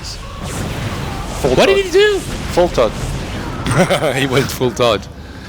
And this is not looking good for Germany, boys. I think he knows that the Nexus of his opponent was so late, he's gonna have Immortals to deal with Stalkers as well.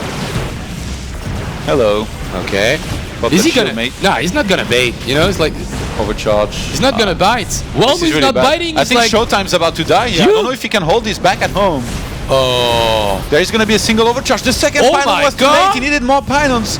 Wellmo looking to try and finish off his opponent here, Showtime, in that very important potential 3rd point for Finland, and he gets it. Team Germany is getting crushed by Wellmo. That guy. So sick. That's so unexpected. Everybody saw Germany as the top contender for at least a top 4 in NationWars 3, losing 3-1 at the moment against Finland. That even though in the pre-show we talked about Finland and the fact that the team is not that bad for sure. Zugeliam, cool player. Wellmo, always been a great PvP player, a great WCS player, and Serral, also really great WCS player, didn't even have to play. And everybody's down already in Team Germany. Now Germany is down to their revive here.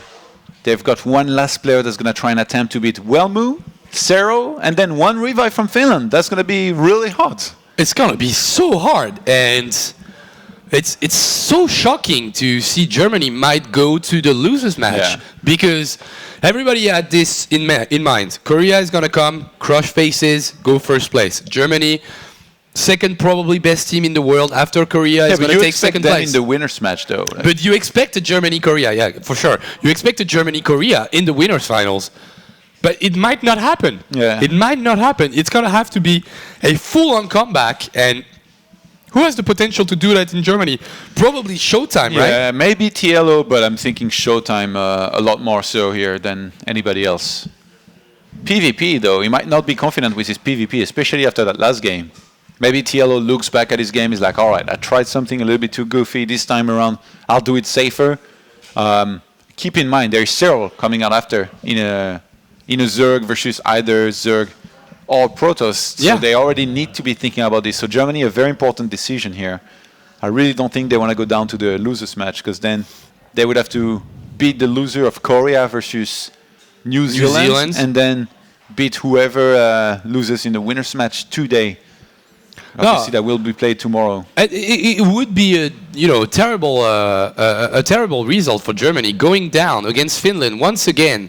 A team that we might have overlooked quite a bit, but that's the thing with the format and the experience of the players. Like players like Walmu can shine in those kind of situations. Best of one has always been probably his best format ever. It's like, okay, I'm gonna go for quick aggression.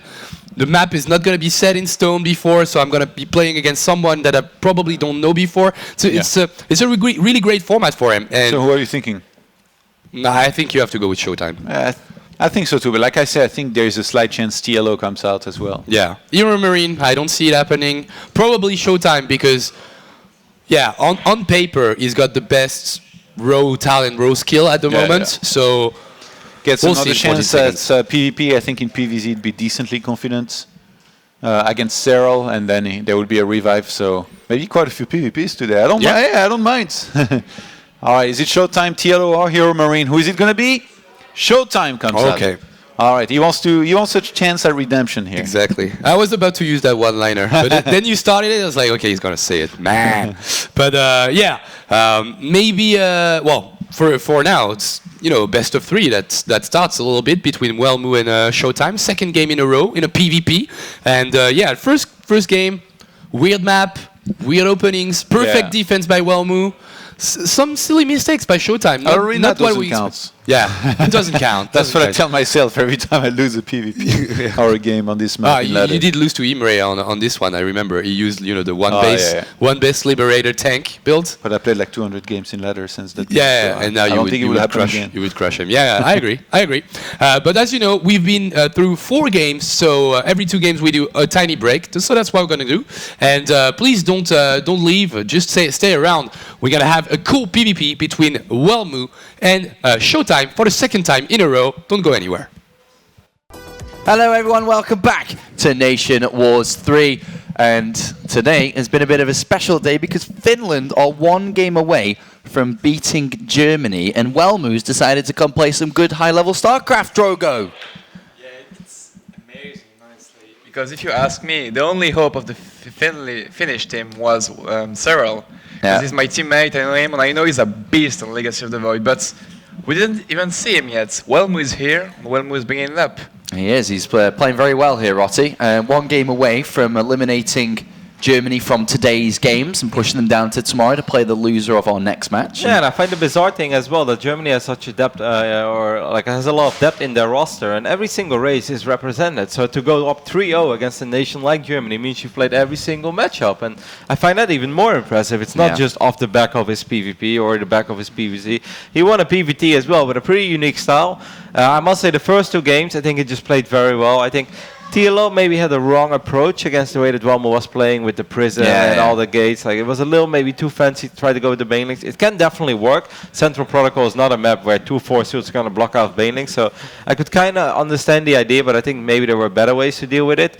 But the PvT was really cool. I mean, like mass adept with a bunch of stalks to take care of the liberators, and then like 4 or 5 immortals that were just hammering down everything from the back line.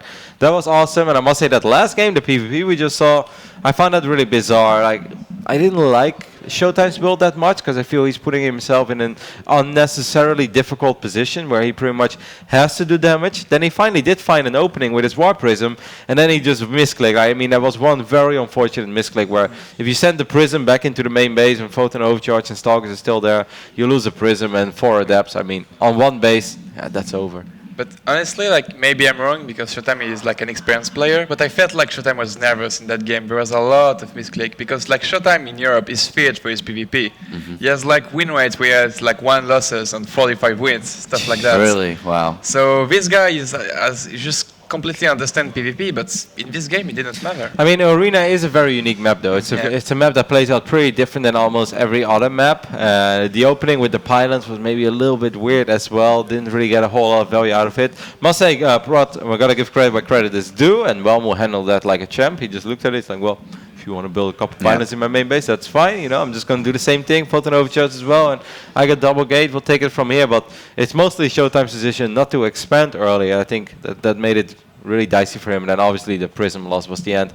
So we'll see if he's going to be able to bounce back and do it better this time, as the map is going to be played on Dust Towers. What do you think about the choice of sending out Showtime over the other guys? You think that's a good pick? Yeah, definitely. Yeah, the best of Tilo and Hero Marine? I can dig it as well, especially because there are a bunch of Zergs on the team, and I think Showtime's PvZ is good. He has shown us that at DreamHack Winter. So it basically comes down to him being able to defeat Welmo twice. Well, if he has a win record, like Drogo said, of 45 wins and 1 loss, I mean, even though that may just be on ladder, but... It was a random number. Like, I just remember that sometimes ago, it was like a bunch of wins on 1 loss. Maybe since then, he lost a couple of games. Yeah. Well, hello, Yava. Make sure everyone else is copying Yava. Send in your tweets, hashtag NW3. Javier. Prost auf geht's Deutschland. Well, he's going to need a few more beers after watching those games. More beers, man.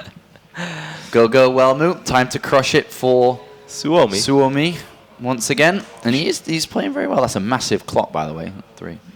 Great matches by Welmo and cast by Johan, Merlo and Funker. Thank you very much, Cedric. Hashtag Roddy in the club. Why would I be shooting? Hashtag Roddy in the club. This was yesterday when Todd said something about like a liberator shooting drones. I was like, and he's like, yeah, shooting drones in the club. I was like, Johan, why would I be shooting drones in the club?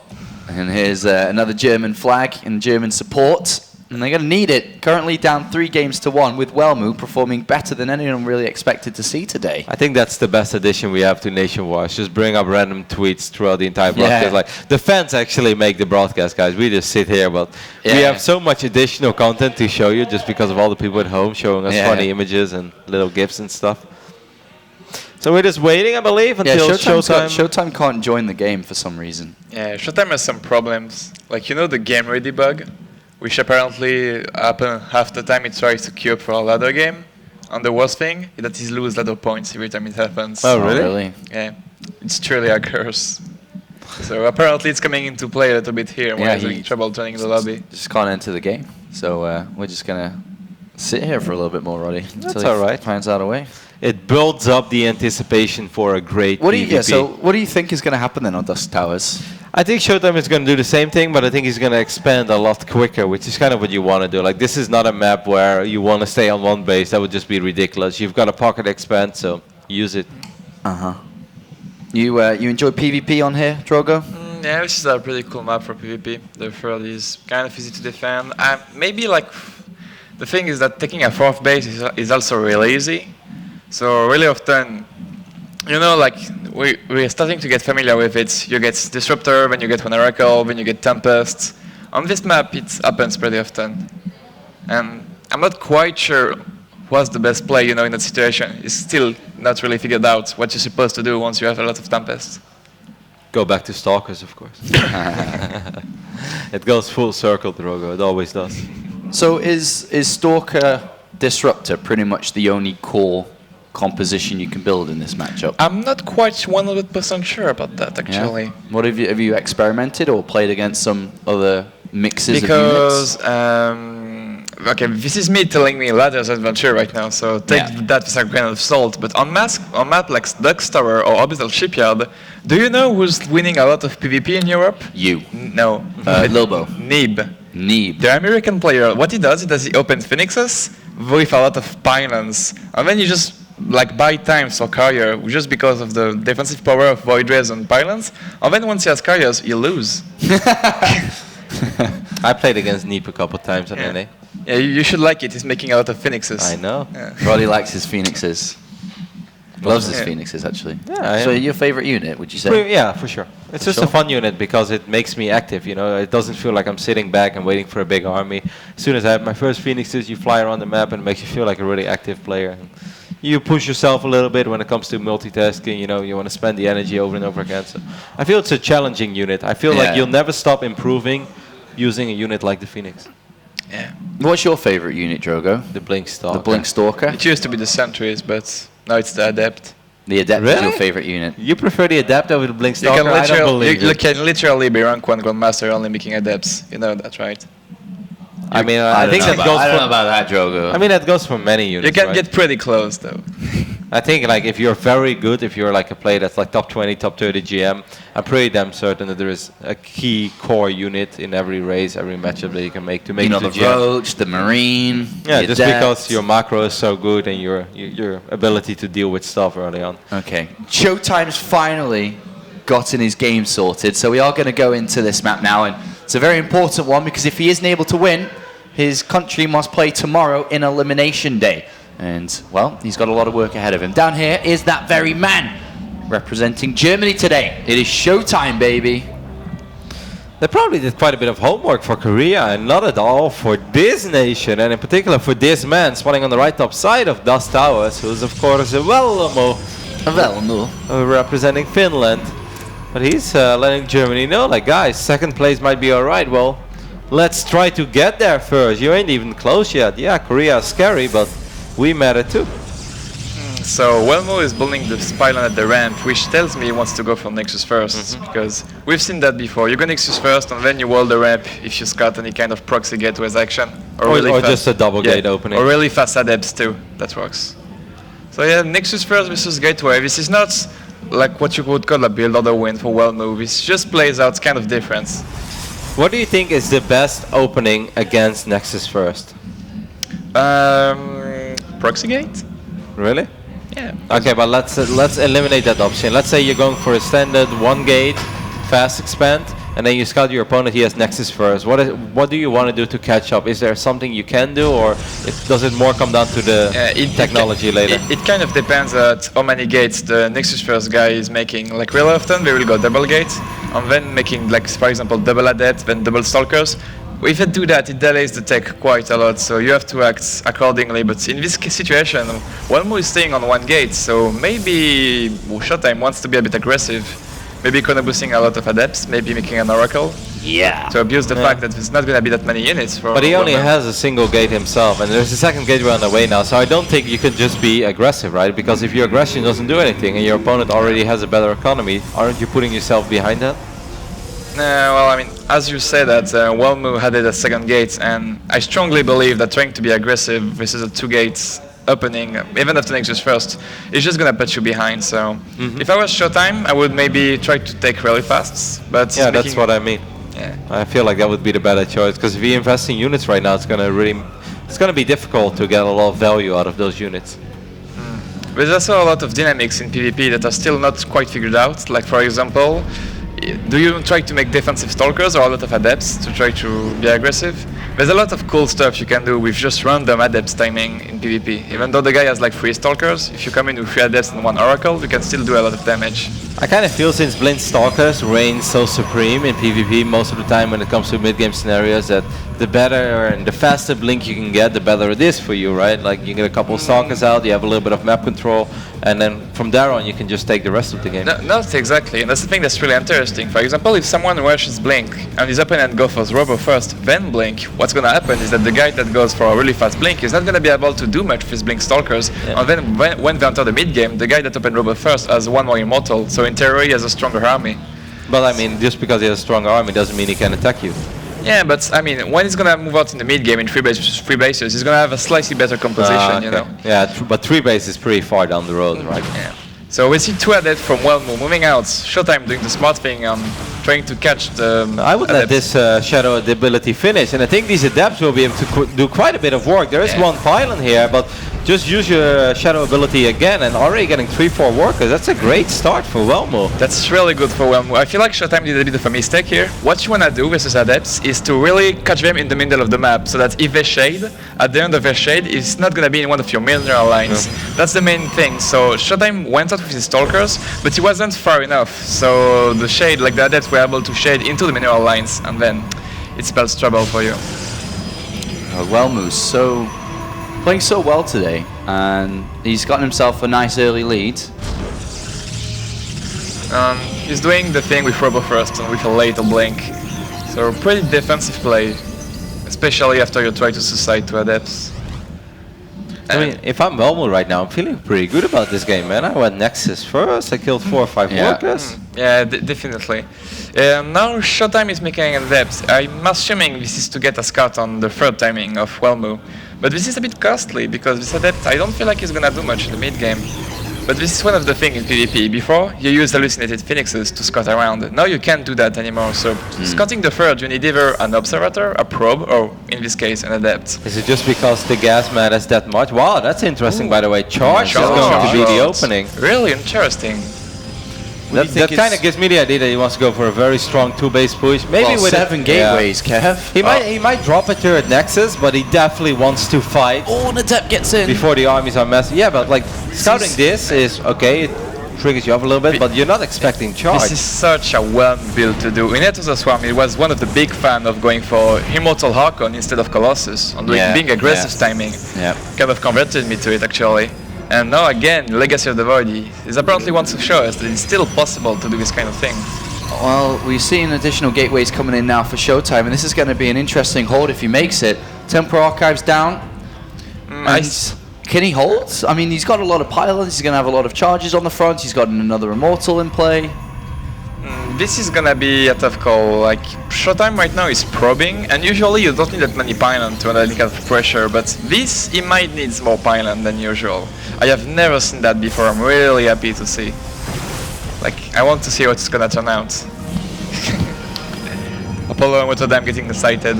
We're excited, Drogo! We're loving a little PvP here, mate! Alright, here we go. The army's going to start to move across the other side of the map. Oh, this subs what's the army supply? 43 to 21. The observer sees it now. Yeah, but like that doesn't mean much right now, because the real army supply kicks in when you wipe in units, 7 or 8 at a time, and it's going to spiral out of control very quickly. The more pylons, the better. Yeah. A couple of adepts is brilliant. Okay, really good call. Showtime not underestimating this attack. I was afraid that he was going to be like, what the fuck is that? But no, he's going to build a wall. He's going to make more adepts. This is what he's supposed to do right now. And if he holds this, he gets to live longer and hopefully can turn this around for Germany. If not, Finland is going to surprisingly beat Germany here. So the attack's on, it's building up and powering up, and that's looking difficult to break into. Yeah, it's so good to have a little bit of a wall here, to get a couple of adepts as well, because the adepts, they just shred through zealots like they're absolutely nothing. I feel like Welmu is just gonna attack into the Viz, no fuck given. Oh yeah, I mean, like, he has to, right? Like, I feel like he's already committed to it, so you may as well. He's gonna be able to break down these pylons quite quickly, but the gateways and force fields make it very, very complicated. Another warp in another round as he goes to throw himself through the gateways here, and this is actually going to work. There's so much damage output from Showtime in the defense. Yeah, Zealots are breaking through to the front lines. A couple of Archons and Immortals were just not doing anything. Look where the Immortals are right now. They're not even close. They're not helping these Zealots. They're not helping the Archons. Yeah, but there's no more pylon. Oh, this Disruptor is key! And he's going to get a big hit and takes the shields down off the Archons, and then now the Archons are going to fall too. He needs a couple of adepts. Really, a few adepts would be so useful right now against these last remaining zealots. A very ambitious forward blink. He's gonna get the prism. That's an excellent snipe, because that means no more reinforcements for Welmo. And I think the German Protoss last couple of units. Has done it, Sean. He's done it. A great hold. 3 Nexus versus 2. 20 supply lead. And for Germany, he makes a very impressive defense there. And Drogo, I mean, it's mostly got to come down to identifying what it was up against and that wall that he created that assisted him so much. Yeah, like this was a really scary attack. Charge lot, GG. GG. Showtime bringing it back, baby. Because like with an army, the army that Velmo had there, the moment you start attack moving and there are also pylons and buildings, it just like messes so much with the AI and your army spreads all over the place. Well, obviously what you want to have is zealots just swarming around the army, but that doesn't really happen anymore. And on a certain points, the zealots, they run so far ahead, they're like, woohoo, let's fight. And then you like look behind and somewhere there's like 2 Archons stuck between a pylon and a gateway, so they couldn't really get through. Excellent hold by Showtime. Honestly, I was like really impressed by the attack, because now Charlotte was stronger than it has of the Swarm, and like even though Showtime had like 5 pylons, a wall, a lots of adept, the perfect answers, it still looks really close. So I wonder what would have happened if like Wellmu advances, see the defensive setup, and he's like, okay, I can't break that, but you know what I can do? I can load up 2 Immortals into a Warp Prism, drop them into one UFO base, warp 8 charge lots, and I kill a lot of probes on Nexus. And behind it, I go macro.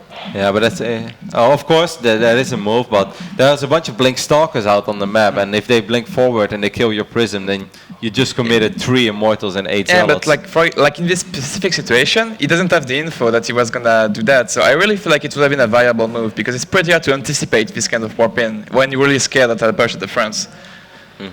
Thank you for sending in all your tweets, by the way. Did watch those there. And keep sending them in. Good morning, good evening, good night, wherever you are around the world. Thank you for tuning in to Nation Wars 3. The comeback is on. So we're going to have to see now who comes out next. Cyril, it's going to be then. So PVZ? On the reign of Saras too. Yeah. This is going to be a tough game for Showtime.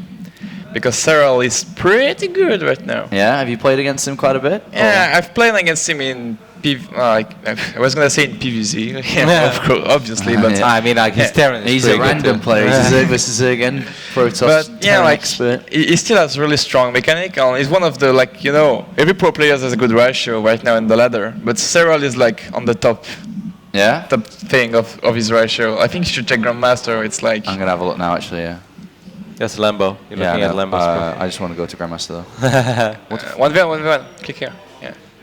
So Cyril 141 wins, 33 losses. Has he Yeah. also got a barcode up here somewhere? No, he doesn't play that. Doesn't play that. Yeah, he doesn't play that much because he has school and recently went to Korea too. Won the ISF, The ISF, I think. right? Yes. Yeah. I saw his results there. Very impressive. But Serbia still won the ISF. I see like pictures of Beastie QT all over my Facebook. He's like Beastie running around with a trophy. I was like, man, life must be good. Getting eliminated in the quarterfinals and getting a trophy for it. You're living the dream.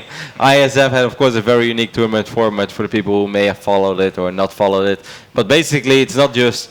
It doesn't matter what you do, it matters what your fellow country buddies do as well in their respective games. So you may make it to the final, you may even win it, but if all your other friends or like the FIFA players of your nation or the Counter-Strike players of your nation lose in the round of 32, then your nation will still only finish like top 8 or something. So even though Cyril did his duty for Finland, it seems like he was let down by some of his fellow gamers in different games. I'm interested to see Cyril play. I haven't seen him play in Legacy yet, and he was really, really starting to impress near the end of Heart of the Swarm. Yeah, the season 1 of WCS 2015, he was beastie, man. That was amazing. Yeah. With his good run in Poitiers. Yeah. Poitiers. Was it quarterfinals or semi-final? Quarters, right? Quarters. Who did he lose Poitiers. to? Who did he lose to again? I can't remember. He didn't lose to Showtime. Must have been like, no, not Hydra. Hydra beat TLO. So it must have been Pold then or something? Was it Pold? Cyril against Pold? I'll tell you. It must have been a Terran, like 4GG or Pold. No, he lost group stages. So when did he have his big 4GG. run? That was his big run, I think. Like he lost to 4GG and Ziggurar. Okay. That was his big run, yeah. He played very impressive though in the game. Yeah, he won his round of 32 group, and he also beat Harsim 3-0 in Challenger. I guess that's what kind of started the hype train rolling. Yeah. All right, well, here's the next map then. Ruins of Ceres is the next destination for Germany on their road back to a potential comeback victory. It's not Allrena. It's Ruins of Ceres. Who said Allrena? I thought it was Allrena. Never mind. No, we already saw Arena, Sean. Oh yeah, we did. In a cheeky I'm going PvP. crazy, man. Yeah, Those long nights in Paris are starting to... the late nights in Paris, man. Taking its toll on you, eh? Up here to the top left-hand side, there's the red Protoss player. It is, of course, Showtime, representing Germany. Deutschland. And on the right top side of Ruins of Ceres, we're looking at the main base of the man who normally represents my insanity, but now Finland as well. It is a Cyril. And already there's something I kind of like what Cyril is doing. That is that he's sending his overlord to the left. Usually people will want to send it to the bottom right first, but then Protoss started picking up on the timing of the overlord. So we're like, okay, if I 120 with an overlord, I know he's here. So if you do this, and a lot of current are starting to do this, you can throw your opponent off with your overlord timing. That's why I think like whenever you scout certain things, like yes, like some of these things that people say are true, but you can't bank your entire game on it because Starcraft 2 is all about a game of giving your opponent false information as well, right? And that's kind of what Cyril is doing over here, so I agree with Drogo. It's small, good little switch up. And I also like what Showtime is doing. He's going for Nexus first, but scouting after the pylon. Really scared about a really aggressive opening that might happen. Because if you scout after the pylon, you're assured to scout 2 of the 3 position in time. So you cannot reduce your chance to die to big all-in by quite a lot. But he's gonna scout several right away, so he can try to deny this third hatchery a little bit, which is pretty cool. Stuff like this is always annoying if you're Zerg, you know, you're banking up the minerals, you're ready to throw down that hatchery and then suddenly you find a probe there. But Sarah was actually below 300 minerals for a majority of that, so I think he's very pleased to see that there was no pylon being thrown down there. Yeah. That would have really rustled the jimmies. Hey, Drogo, is Cyril a muteless player? Or what does he play mostly? I think he's a lurker player. Like one of his trademark moves in Enter the Swarm was the big Mutalisk switch. In what, like, he would make whatever, then just switch to Mutalisk and win the game. It was his main win condition. I don't know if it's that anymore, because you have a lot of good units now in ZVP. In Legacy of the Void, not only Mutalisk, but I don't know. Okay. Already what I like is Cyril going gasless. Not enough Zergs go gasless in ZVP these days. I think it's the strongest playstyle. It's starting to become more common. We discussed it when Snoop played the other week, and Tilo used it again today, and now Cyril. I mean, he used to love the Swarmos, right, when Swarmos were extremely strong. Obviously, every Zerg that was successful loved the Swarmos in that day and age, but I feel if once upon a time you were truly in love with the Swarmos and you used them as well as you potentially could have used them, I think it's just a matter of time before you find a lurker playstyle that you're really fond of as well. Showtime going for a quick robotic facility. This could be from Immortal All-In, but knowing Showtime, I feel like this is gonna be Disruptor drops. Maybe Wellmo's build. Cheeky. Cheeky. Wale, by accident. Alright, well, Zergling's now going to try and poke up here a little bit. Catch a probe, see the Adept as well. It's gonna run by with the Zerglings. Oh, but the Adept is here. I think maps like this, like even though Showtime knows that he doesn't have to worry about anything because he saw all the extractors, I really hate having such a wide open ramp in my natural. It just feels so uncomfortable as a Protoss. Yeah, it does feel pretty uncomfortable, and usually it comes into play a lot versus Pingling opening, but here, Cyril going gasless, having a wide open wall should be fine for quite a while. One Adept is going to chase down the slow Zerglings. That's a quick Robo Bay. Maybe we're going to see some disrupted drops over here. Yep. Alright. That's what you're going to see. Adept gets a drone kill, is now getting caught out by Queen. Zerglings go around to chase the Shadow, the teleporting Adept. And he is going to escape for now. So yeah, I mean, are you just aiming for lots of harassment into a third base and then just, you know, solidify your lead? Usually the textbook Disruptor play is like this. You get a Disruptor, you get a War Prism, you harass, then you take a third and then straight away into double Stargates. Yeah. And you make Phoenixes if they make Mutalisk, and you make Void Ray if they do any kind of all-in. And I mean, Phoenixes are usually pretty good on their own, so even if you don't make Mutalisk, you can often do a lot of stuff with that. Right. But we'll see. Maybe we'll not go into double targets. It's not something you have to do. It's a very fun playstyle, but it definitely requires a lot of multitasking as well. And you got to be careful, you know. There's a good chance that your opponent is going to try to overrun you if you don't do enough damage with the Disruptors. And it becomes tricky because if a lot of units start running across the map, you got to be active with those Disruptors, but at the same time, you got to do stuff at home as well. It's one of these things whenever you look at Protoss, like some people will be like, oh, Protoss is so ridiculous, you know, doing stuff like this. But if you try to do it yourself, it definitely requires a lot of practice. Okay, so now the variant that Showtime is going for is not going to be double Stargate, but something that we've seen Lilbo doing in his tournament in China, where you get a really fast +1 on a really fast Twilight Council. He's probably going to take a third Nexus after that, probably a little bit, like 10 probes, and then do a massive Blink Stalker attack. And usually with that thing, you force Mutalisk, and Mutalisk aren't very good to deal with a lot of Blink Stalker with +2. So, really good build, but Showtime, I like it. 5 minutes and 20 seconds is the timing of the third base. That's pretty fast. Not extremely fast, not crazy fast, but it's still acceptable. I mean, it's versus Gasless, it's actually really late. It's show that he took that quite a lot before taking his third base. Alright, well here comes the Disruptors. It's not going to get spotted easily. Oh, okay, it did get spotted by this overlord, so... I mean, still though, this is going to be it's tricky. It's going to be hard to stop. Yeah, you're not supposed to lose this War Prism ever, so you're going to get a couple of cheeky shots up. The second Disruptor is going to connect with 6 drones. One Disruptor is taking a lot of damage, but both will survive, so good start for Showtime. Yeah, very good start actually. And Novus is on the other side of the map having a quick look at this build and setup of what we have for Showtime. He's going to get taken out by Pylons. Welcome to 2015. Lurkeden and Aspire.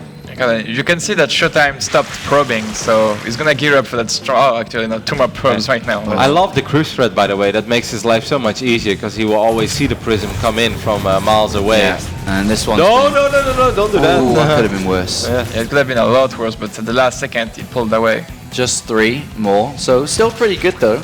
Good harassment overall, and he's pretty set up. I mean, he's set up very nicely on this third base at the moment. He just needs to make sure he gets units out because we are starting to see the flood of Zerg coming into play. Hydra, Lurker, more than likely going to be a little bit of a push onto this third soon. But I'm getting a bit. Oh, so many roaches! Oh. I was gonna say I'm getting a bit scared for Showtime, but this was a really good hit. Yeah, that was ouch. But the thing is that Cyril is reading this correctly, and it stopped drone at 66 and didn't make any Mutalisk. I feel like he's gonna make a lot of units from now on, especially. He better. I mean, he doesn't have a whole lot after losing like 7 or 8 roaches against a disruptor shot. He doesn't have the units out right now to deal with 17 Blink Stalkers. So whatever he decides to make, he needs to do it right here and right now. He's making spines. He knows he's in a bit of trouble at this moment. The Lurker Den is almost finished. A disruptor goes in and is going to try and get the Hydralisk, unfortunately can't connect. The Lurkers are going to be more, 5 of them, but that's going to take a while to morph in. There's an Observer here as well. This is a pretty cool build. Imagine a disruptor hit right around the back there. A very well executed build, but these 5 Lurkers could be really tough to deal with. Alright, well here come the disruptors again. They're getting closer to where these Lurkers are. One of them gets targeted down. They do borrow and are starting to protect this area. Lings come around and they are starting to get a decent hits onto this, but good blink back. There was an observer. There still is an observer actually, just sitting on top of all these units. So this is a good moment to maybe pick off these Lurkers. That's a massive Protoss army and they shouldn't die anymore. I think that Showtime is just going to bring this to the ace match. Yeah, this is brilliant play. Really, really good strategy coming out from Showtime. He's onto the natural. He's brought his Warp Prism back. He can warp in another round of units, and this is going to be that for Cyril.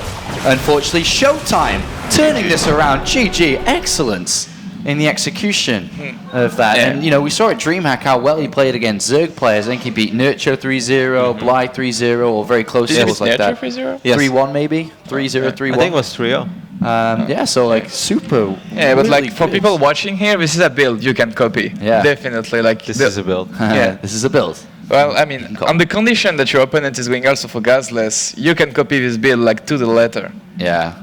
It's really nice. Really, really nice. As long as you're able to keep up with Warp Prism control and, you know, not mess up with your build back at home. Looking at this Great from the setup. Zerg point of view, what do you feel is the best answer for a Zerg? Because I know that quite a few Zergs have complained about this. Well, the thing is that what the first thing you need is to have very good overload spread, and then a lot of units. So that's the main objective is that when the Protoss is dropping the disruptor, you need to have enough DPS to force the lift of the disruptor. You're on top of them immediately. Yeah. You're so not supposed to run Zergling alone don't quite cut it. You also kind of need Roaches to bring the extra DPS to force the disruptor to go back into the prism.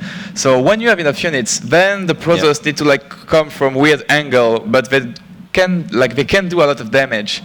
They can only do like limited stuff from afar if you have enough units in your mineral line. So you're feeling that Cyril gave Showtime too much time to look for the disruptor shots that he was going for? I mean, he was a little bit out of position. Like when the first disruptor came in, he had 7 slow watchers, but then he kind of struggled to go back to his natural. So then he was able to kill 6 drones. If his watchers were more in the natural, then I feel like the disruptor would have done less damage. But I agree with you that it's really hard from Zerg to defend perfectly. And here it is, 5 seconds to find out if it's going to be another PvP with Wellmu. Well, no, I think actually Cyril.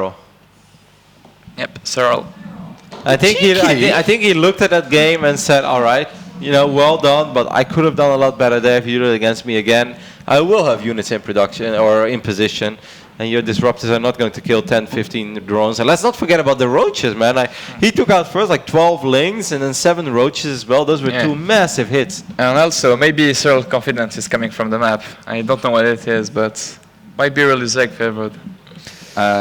Well, we've seen most of them, so the map kind of has to be, maybe it's Orbital Shipyard? It's Lerilac Crest. Lerilac Crest. Wow, that actually explains a thing or two. All right, well, we're going to be going to that in a couple of moments. You guys can explain all of it in a second. When we come back, we're going to go to a quick 2-minute break, and then it's time for the ace match between Germany and Finland. It's ace match time, Germany versus Finland in the first match of the evening. Of course, we still have South Korea to play New Zealand just a little bit later on once we get through this game. They should and do then, that. of course, the winners match They as well. should just settle that in a match of rugby. In a match of rugby. I think we know we'd win that one. Hup, Holland, hup. SC2 and kids in Bath, no time to waste. Vi worden kampioenen. You know what that means, right? No idea. We worden kampioen. We'll be the champions. My German Shepherd's counting on you, Showtime. Aww. Please don't disappoint her. What a nice dog. Buddy loves his dog pictures. Come on, that dog was posing for us. Yes. Cute. Greetings from India. Hello, mate. Innovation hype. Yeah, Innovation will be playing a little bit later on. Looking forward to seeing Innovation play, hopefully. You should be cheering for like Mighty Kiwi or something, or Petraeus, not for man. Innovation. Innovation gets plenty of support. I'm hyped for my Kiwis, man. I'm hyped. All right, Lerelac Crest, here we go. Do the introductions real fast. Down here to the bottom left for Germany. It's showtime. Needs to bring out some German efficiency over here. Going up against this man, spawning on the right top side, representing Finland. It is Cyril. It is Cyril. And you guys were talking a little bit about Lerelac Crest, or wanted to talk a little bit about it. Actually, no, I don't want to talk about it. Cyril, Cyril, don't call him Cyril. This gives me nightmares, Sean. Like, I find it a scary Yeah, map. well, this is a map where, you know, walling the natural is extremely hard, because not only you have to wall that, but you have to take the time to kill the rocks at the third. So versus really aggressive spearing openings, you're not gonna have a wall in time, and it gets really hard to defend effectively a lot of stuff. But I don't think that Cyril is gonna go for this kind of strategy. Cyril has always been a player that wants to go macro, wants to go gasless, making a lot of economy, not really up for aggression early game. Yeah, but I almost feel like on maps like this, even when you're a macro-oriented player, and even when you believe in your late-game skills, just bust it out, man. Even that previous map, Runes of Ceres, you know, like you shouldn't allow a player like Showtime to get away with a Nexus first. Like there are like 100 top 8 Master League Zerg players looking at that game. He's like, why aren't you opening with speed? Like, don't you know how good it is over here? And I think it would be useful for a player like Cyril to throw that in his arsenal every now and then. Just so, even in the future, you know, when people have to play a best of 5 against Cyril, it's like, oh, let's take a look at how he played his previous games. Yeah. And they see a couple of early pulls, early speed, that puts fear in your opponents, and they'll play a lot more conservative against you. This is a good move by Showtime. Yeah, this time he's getting a pile on them. I wonder if Cyril is just gonna take the over third, or maybe not. Oh yeah, well, yeah, Take the just other one. whatever, dude. You know what I saw a Zerg player do once? He just built a hatchery behind it, and then the Protoss player thought it was a real hatch, so he cancelled the pylon immediately, and then the hatchery got cancelled. That's so funny. Do you think that Showtime will play the same again? It seems so successful. I mean, he's gone in and scouted no gas again. Yeah, since he's got in Nagas, he kind of he can do whatever he wants pretty much. This is the one thing that you're gonna give up as a Zerg player when you open gasless, is that the Protoss player is gonna do what he wants. But honestly, playing gasless gives you such a strong economy early game that I really feel like it's a really good thing to do. All right. But Showtime, did he get a Zealot last game? I don't think he did. Nope, last game I think he opened up with an Adapt to take care of a couple of those slow Zerglings. So maybe he was afraid of his early Zerglings moving out, but these Zerglings are actually just gonna kill the rocks. A Stargate opening over here. Kind of hope that it's going to be a little bit of Stargate +1. Like that's something that Showtime have shown us in the past, and I love my +1 Phoenixes. But the thing is, one Zealot with an Adept is making me think of the build that Farting did at DreamHack. It was like 1 Zealot, 2 Adepts, you had to make an Oracle, take a 3rd base, make 1 Void Ray, and go into a macro game from there. So Farting was doing a lot of Adepts with upgrade timing, which were pretty good. I wonder if like Showtime is gonna go all the way into copying the build order. Looking at the timing of this target finishing up, well, actually he has a little bit of extra time. Zergling could have been so useful if it managed to get in the main base. There's no overlords anywhere close. And thanks God he's making an Oracle, that's something else. Yeah. Otherwise, Rotterdam would have been a little bit too happy. Why? Can I be happy to see Phoenixes? There's a lot of Protosses out there that have a lot of love for Phoenixes, Drogo. Yeah, actually Showtime's open Phoenixes quite a bit in PvZ. This could have very well been a Phoenix. I mean, he even did it on Prion Cereses. I think TLO made a tweet about it as well. It's like, man, Showtime is a madman. He's playing Phoenix against double gold, and he even made it work. Oh yeah, so we obviously see 2 Adepts on the 3rd one on the way. Because the Nexus down, and Cyril spots it immediately. Yeah, but this is gonna come down to control now. 3 Adepts on 1 Oracle, if not dealt with properly, can do a lot of damage. Sport Brothers are a little late to the party as well, so this Oracle should do some damage, absolutely. I don't think there's a single... There's nothing here at all. Oh my god. It's a naked mineral line, the Oracle goes in 1, 2, 3. Saves the 3rd drone, and he's going to lose it eventually, and then 4th and a 5th. No, just 4 for now. Only 4. This could have been worse. Yeah, an exposed mineral line other than a single queen against a full energy. Well, not full energy, but an Oracle with a lot of energy. That's normally 6-7 guaranteed drones dead. So Cyril doing a good job there. And yeah, like Showtime getting a Void Ray. It's gonna deny the scouting for Cyril, and then getting a Forge. So he's gonna be able to do his game plan. It's very funny to see how the safety Void Ray made his reappearance in Legacy of the Void. There was a thing in Heart of the Swarm for a while, and then we just almost never saw that. Like he could almost keep the safety Void Ray, but now you really need a safety Void Ray for random late Zergling drops. Right. If you can just kill the Overlord and make sure, okay, no random 10 minutes Zergling drop are gonna come my way, it feels a lot better. And the Evolution Chambers are finishing up, and we're going to see Zergling upgrades coming into play. This hasn't been scouted yet from Showtime, hasn't seen a double Evolution Chambers at all. I really wonder what he's gonna make with his Twilight. I'm almost expecting Adept upgrade. Oh, because so far it's been really like Parting's play.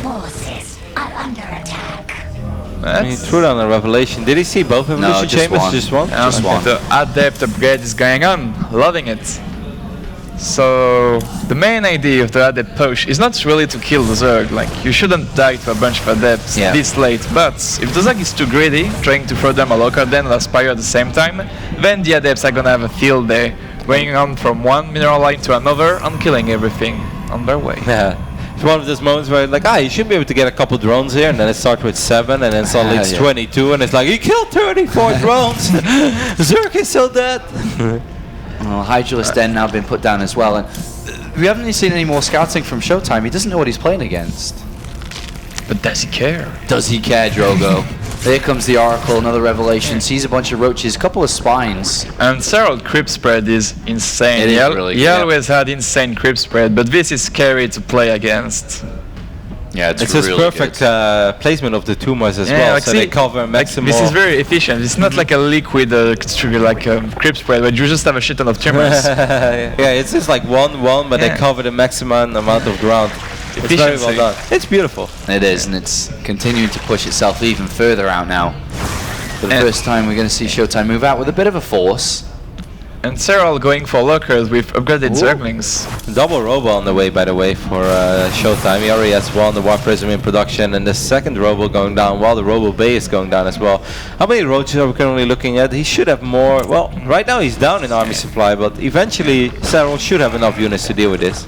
Yeah, but Cyril is really scared right now. He's making spine crawlers, and it's weird because you kind of need Watchers versus these melee adepts, but you don't have upgraded Watchers, so you don't want too many because then they will be useless in the mid game.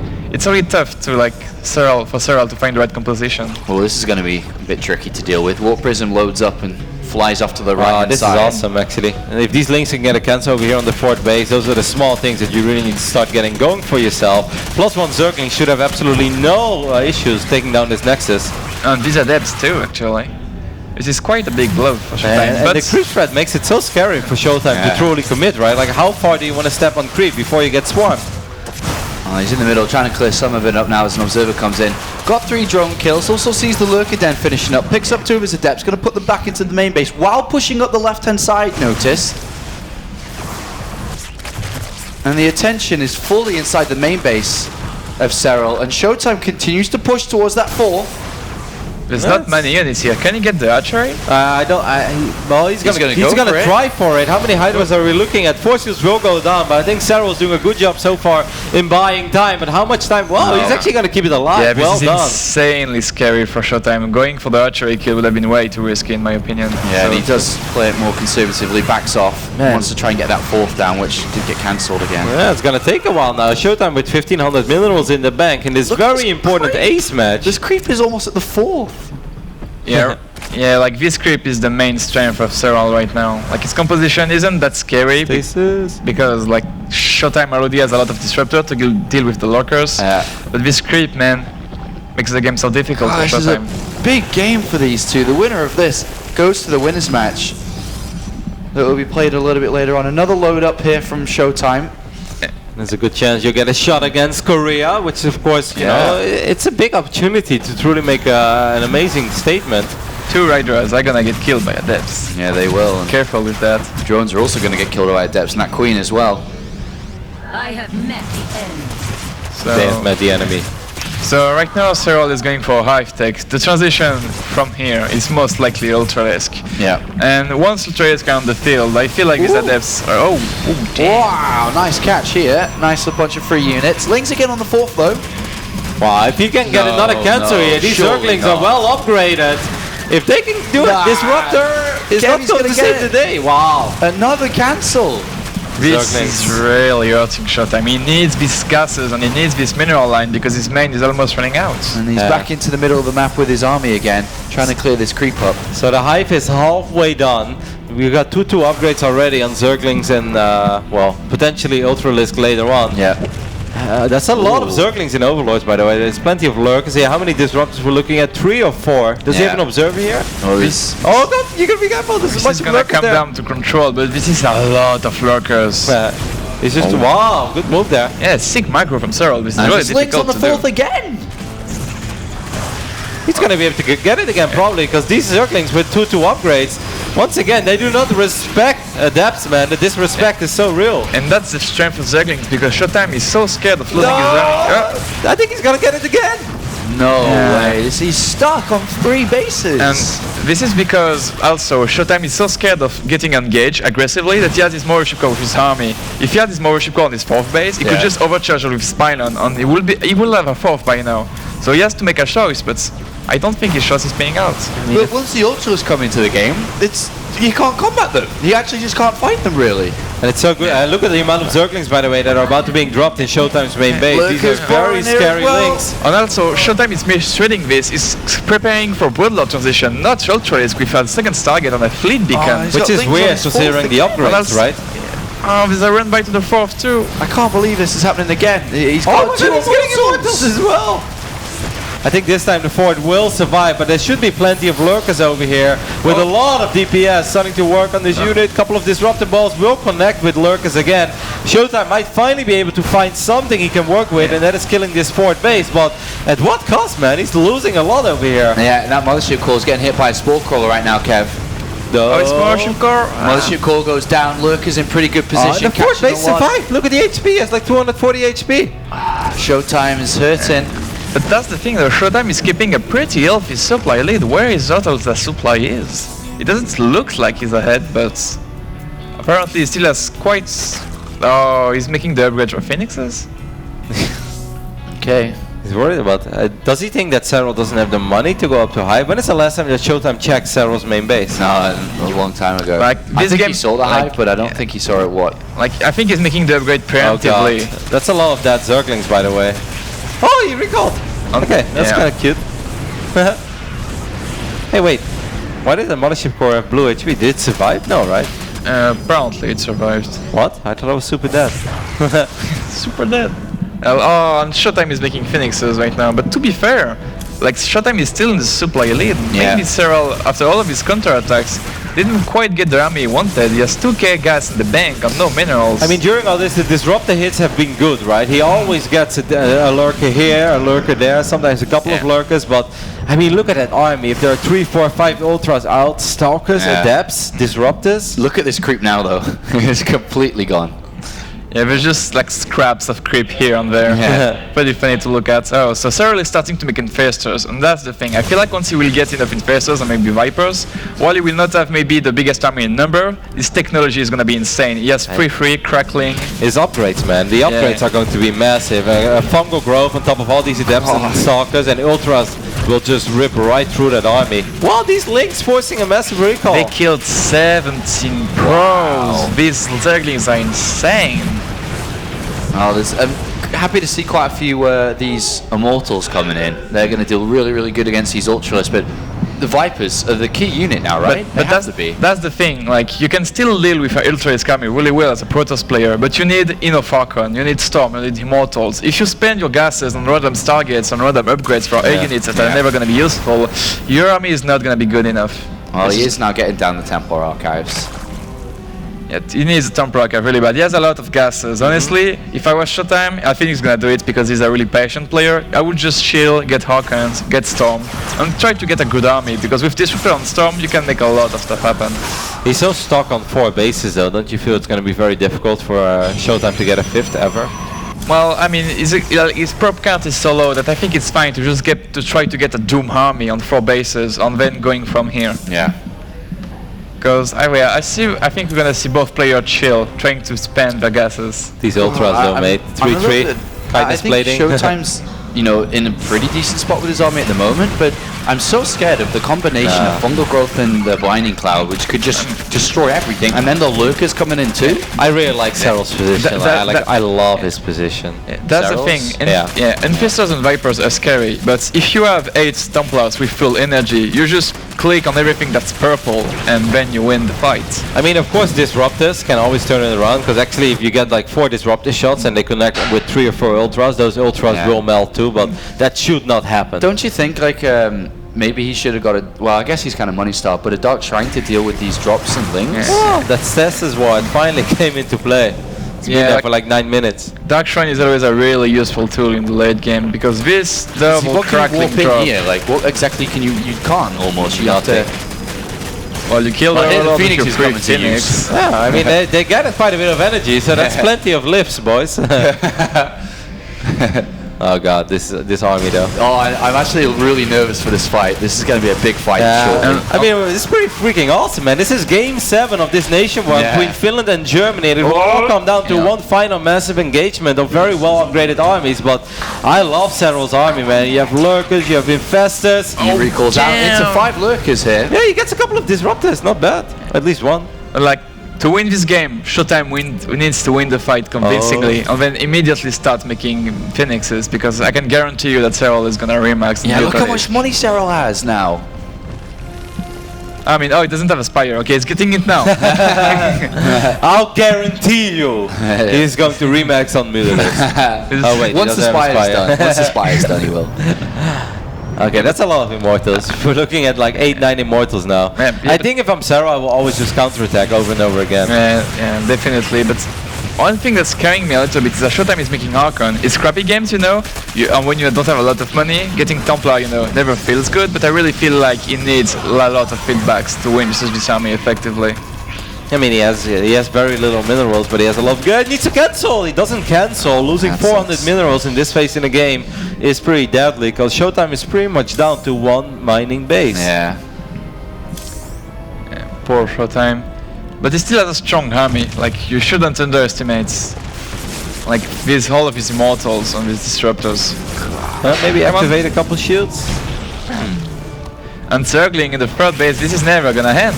This Oracle is trying to take out Zergling. I'm doing a pretty good job of it, but will the Nexus survive?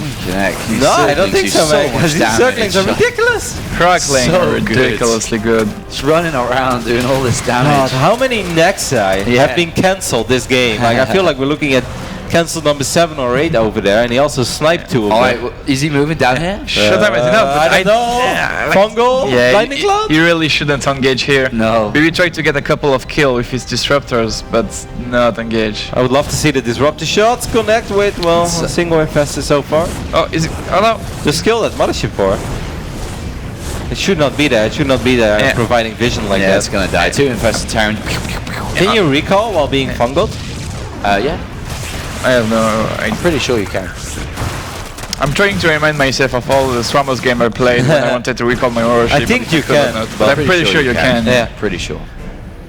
Kind of feel like he should have there. So Greater Spire now coming into play as well for another element, another layer to Cyril's army. I mean, he's getting everything. He's living the Zerg dream right now, right? And he's making the ultimate Zerg army. He's getting even missile attacks just because he can. Showtime being really patient, not taking a fight that he will lose, but he's doing a lot of economic damage. That's good.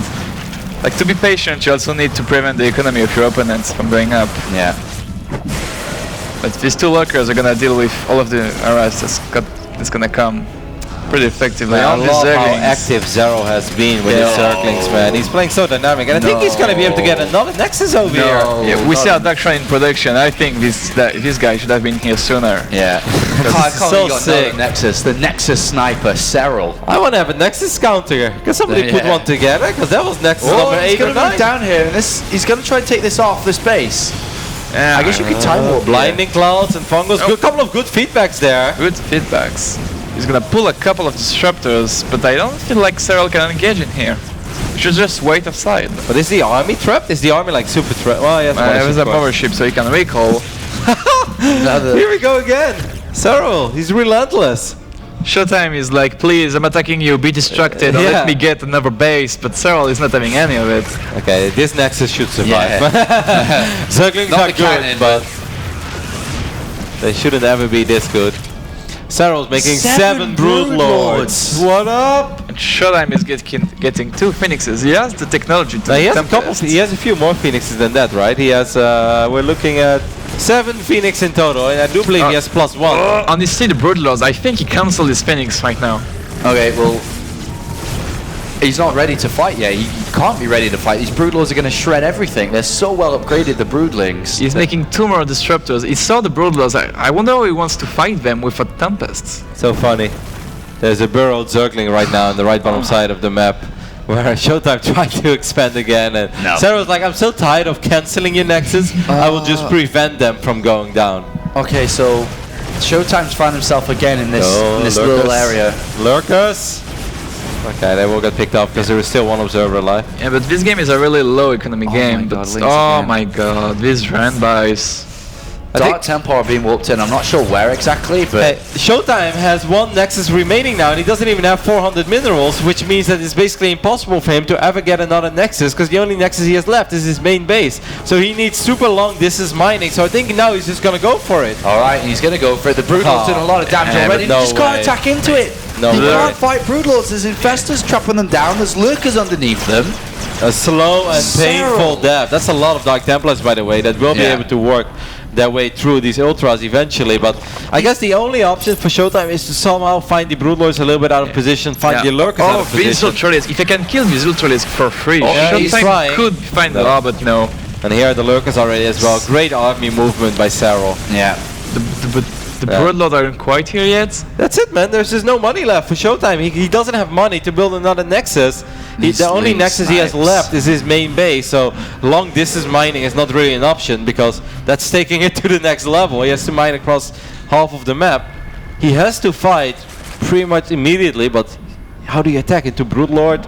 Infest, Corruptor, Lurker. I feel like you put a Revelation on top of everything, try to run around, and since you have all of the info on your opponents, you eventually get into a good position. But this is gonna be hard.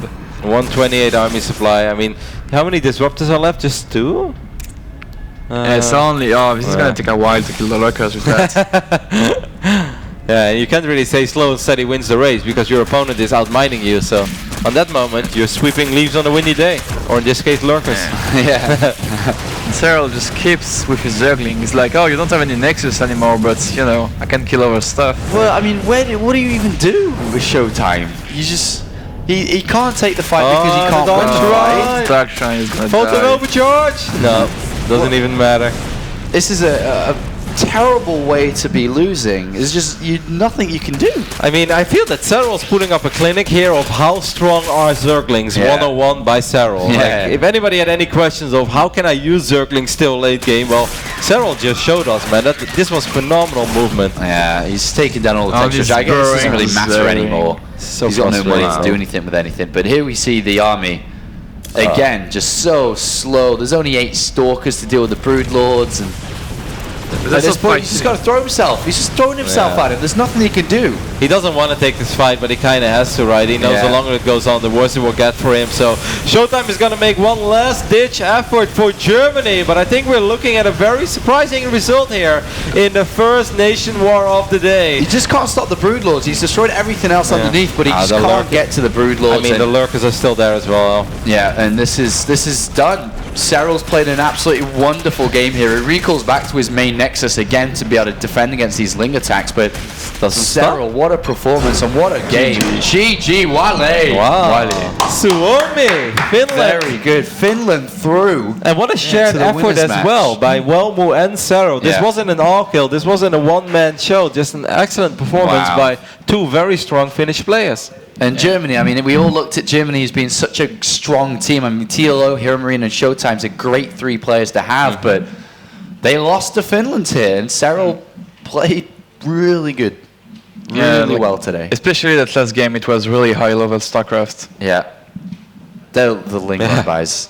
forever going to haunt you, Protoss. It feels good, right, when you hype up a player and then he delivers such a big thing. Because he's like, man, Serral's a beast. Trust me, guys, Serral is a beast. And then sometimes, you hype up someone and then he just plays a game. It's like, he couldn't really show it today. But Serral played phenomenal here on Lorelei Crest. And it's proven to be an excellent choice to send him out here in the ace match. Germany come back tomorrow. They'll play in the elimination match and then the decider match. If they get through it, they'd have to play against the losers of our next game, which is coming up. South Korea play in NationWars, and what a lineup they have. South Korea represented by Innovation, Parting, and Hydra. And they're going up against the Kiwis in the next match, which is Crimson, Mighty Kiwi, and Petraeus. There is Team Korea. Those guys are not bad at StarCraft. They're not bad at StarCraft. Won a bit of money over the years. Couple of championships. Oh my god, how much combined prize money earnings? I don't... Like a rough estimation is probably like 700 or 800k, I guess. Yeah. Probably. It's a bit of a beefy team there, and they'll be playing next. Almost as much money as Apollo made last year with casting. Oh, if only, man. I wouldn't be like stressed out every time I see Moment if that was true, man.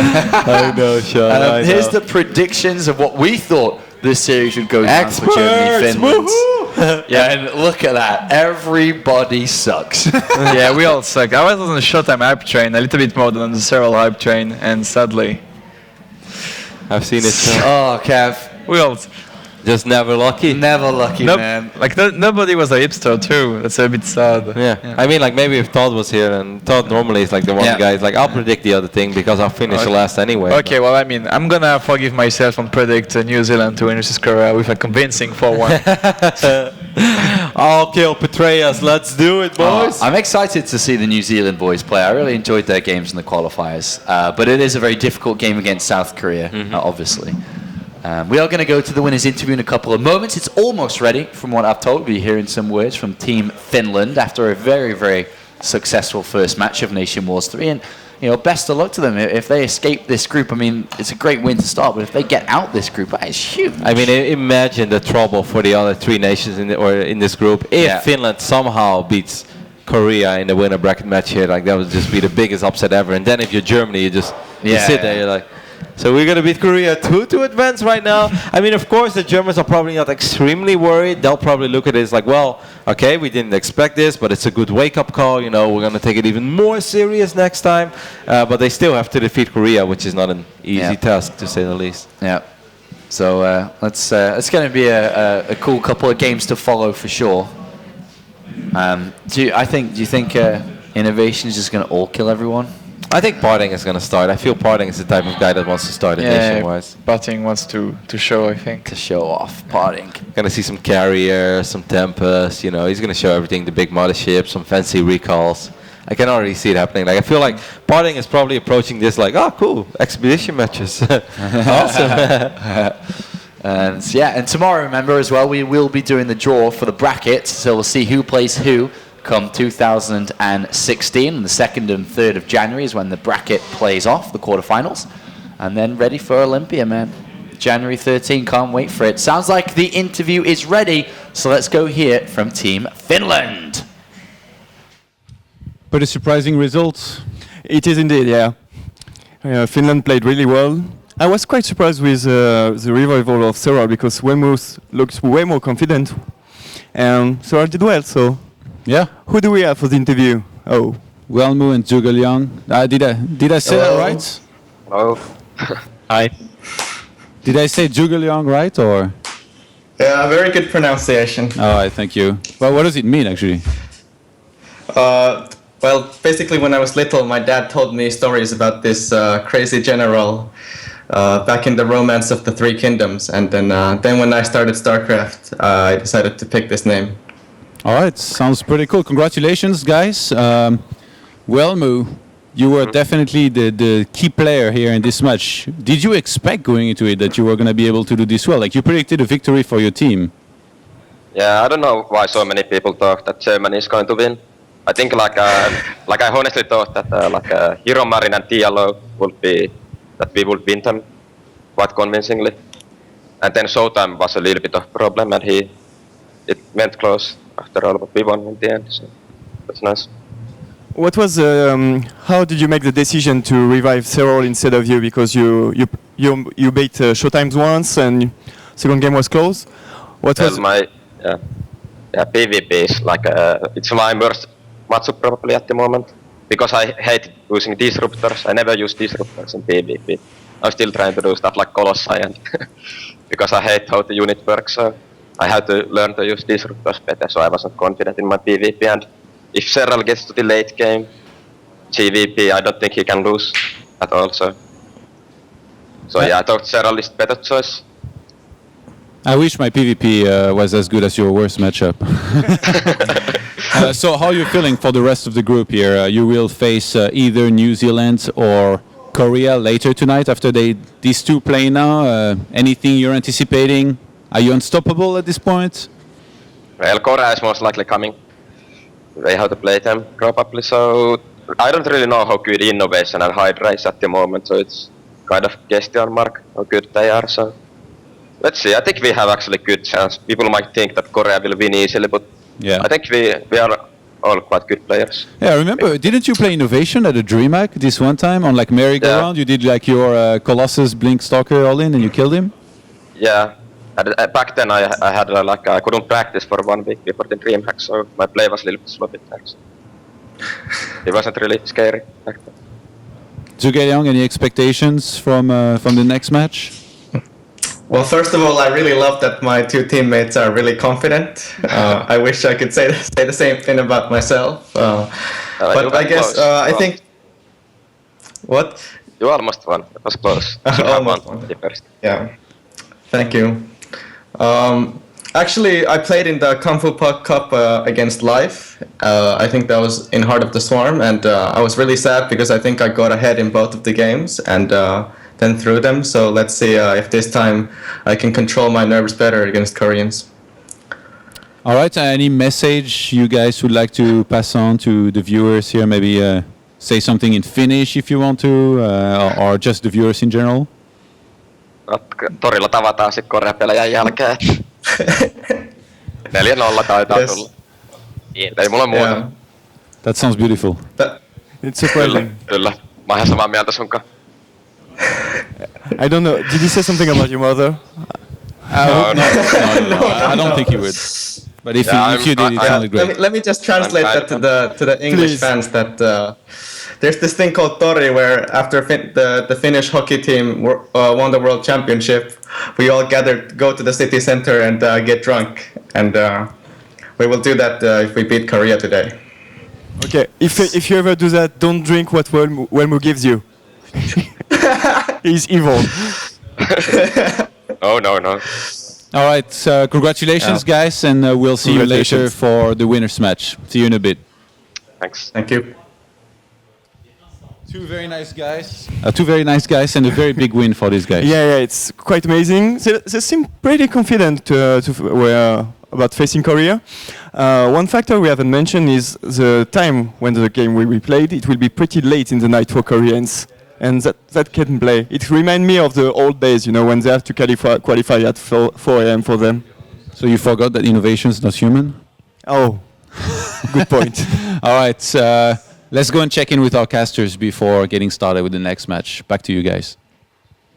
Thank you very much, Todd. We're very much so looking forward to this next game coming up as South Korea takes on New Zealand. I'm cheering for New Zealand. I really want to see a victory. I would love to see the Kiwis do well. I mean, I think if they get 2 maps, that would already be something that we can truly talk about, right? That's something that you go to Reddit, it's like, hey, Petraeus just took out innovation and parting, you know, let's get some hype going. But it's going to be difficult, let's not be the guys that hype up something that is not supposed to be hyped up, but it should be fun. Maybe we'll see close games. That's already a victory. Petraeus played really good in the qualifiers, so I'm expecting a lot from him here. We'll see. NationWars, go, parting from a Chinese fans. Let's something, F91, hashtag NW3. F91? Eating cake or something? I don't know what that is, man. They're having a blast, though. That's the most important thing. Yeah, for sure. So make sure to keep sending your tweets on that hashtag throughout the evening. We still have 2 more best of 7s to go. And up next, after this very quick break, we're going into South Korea versus New Zealand.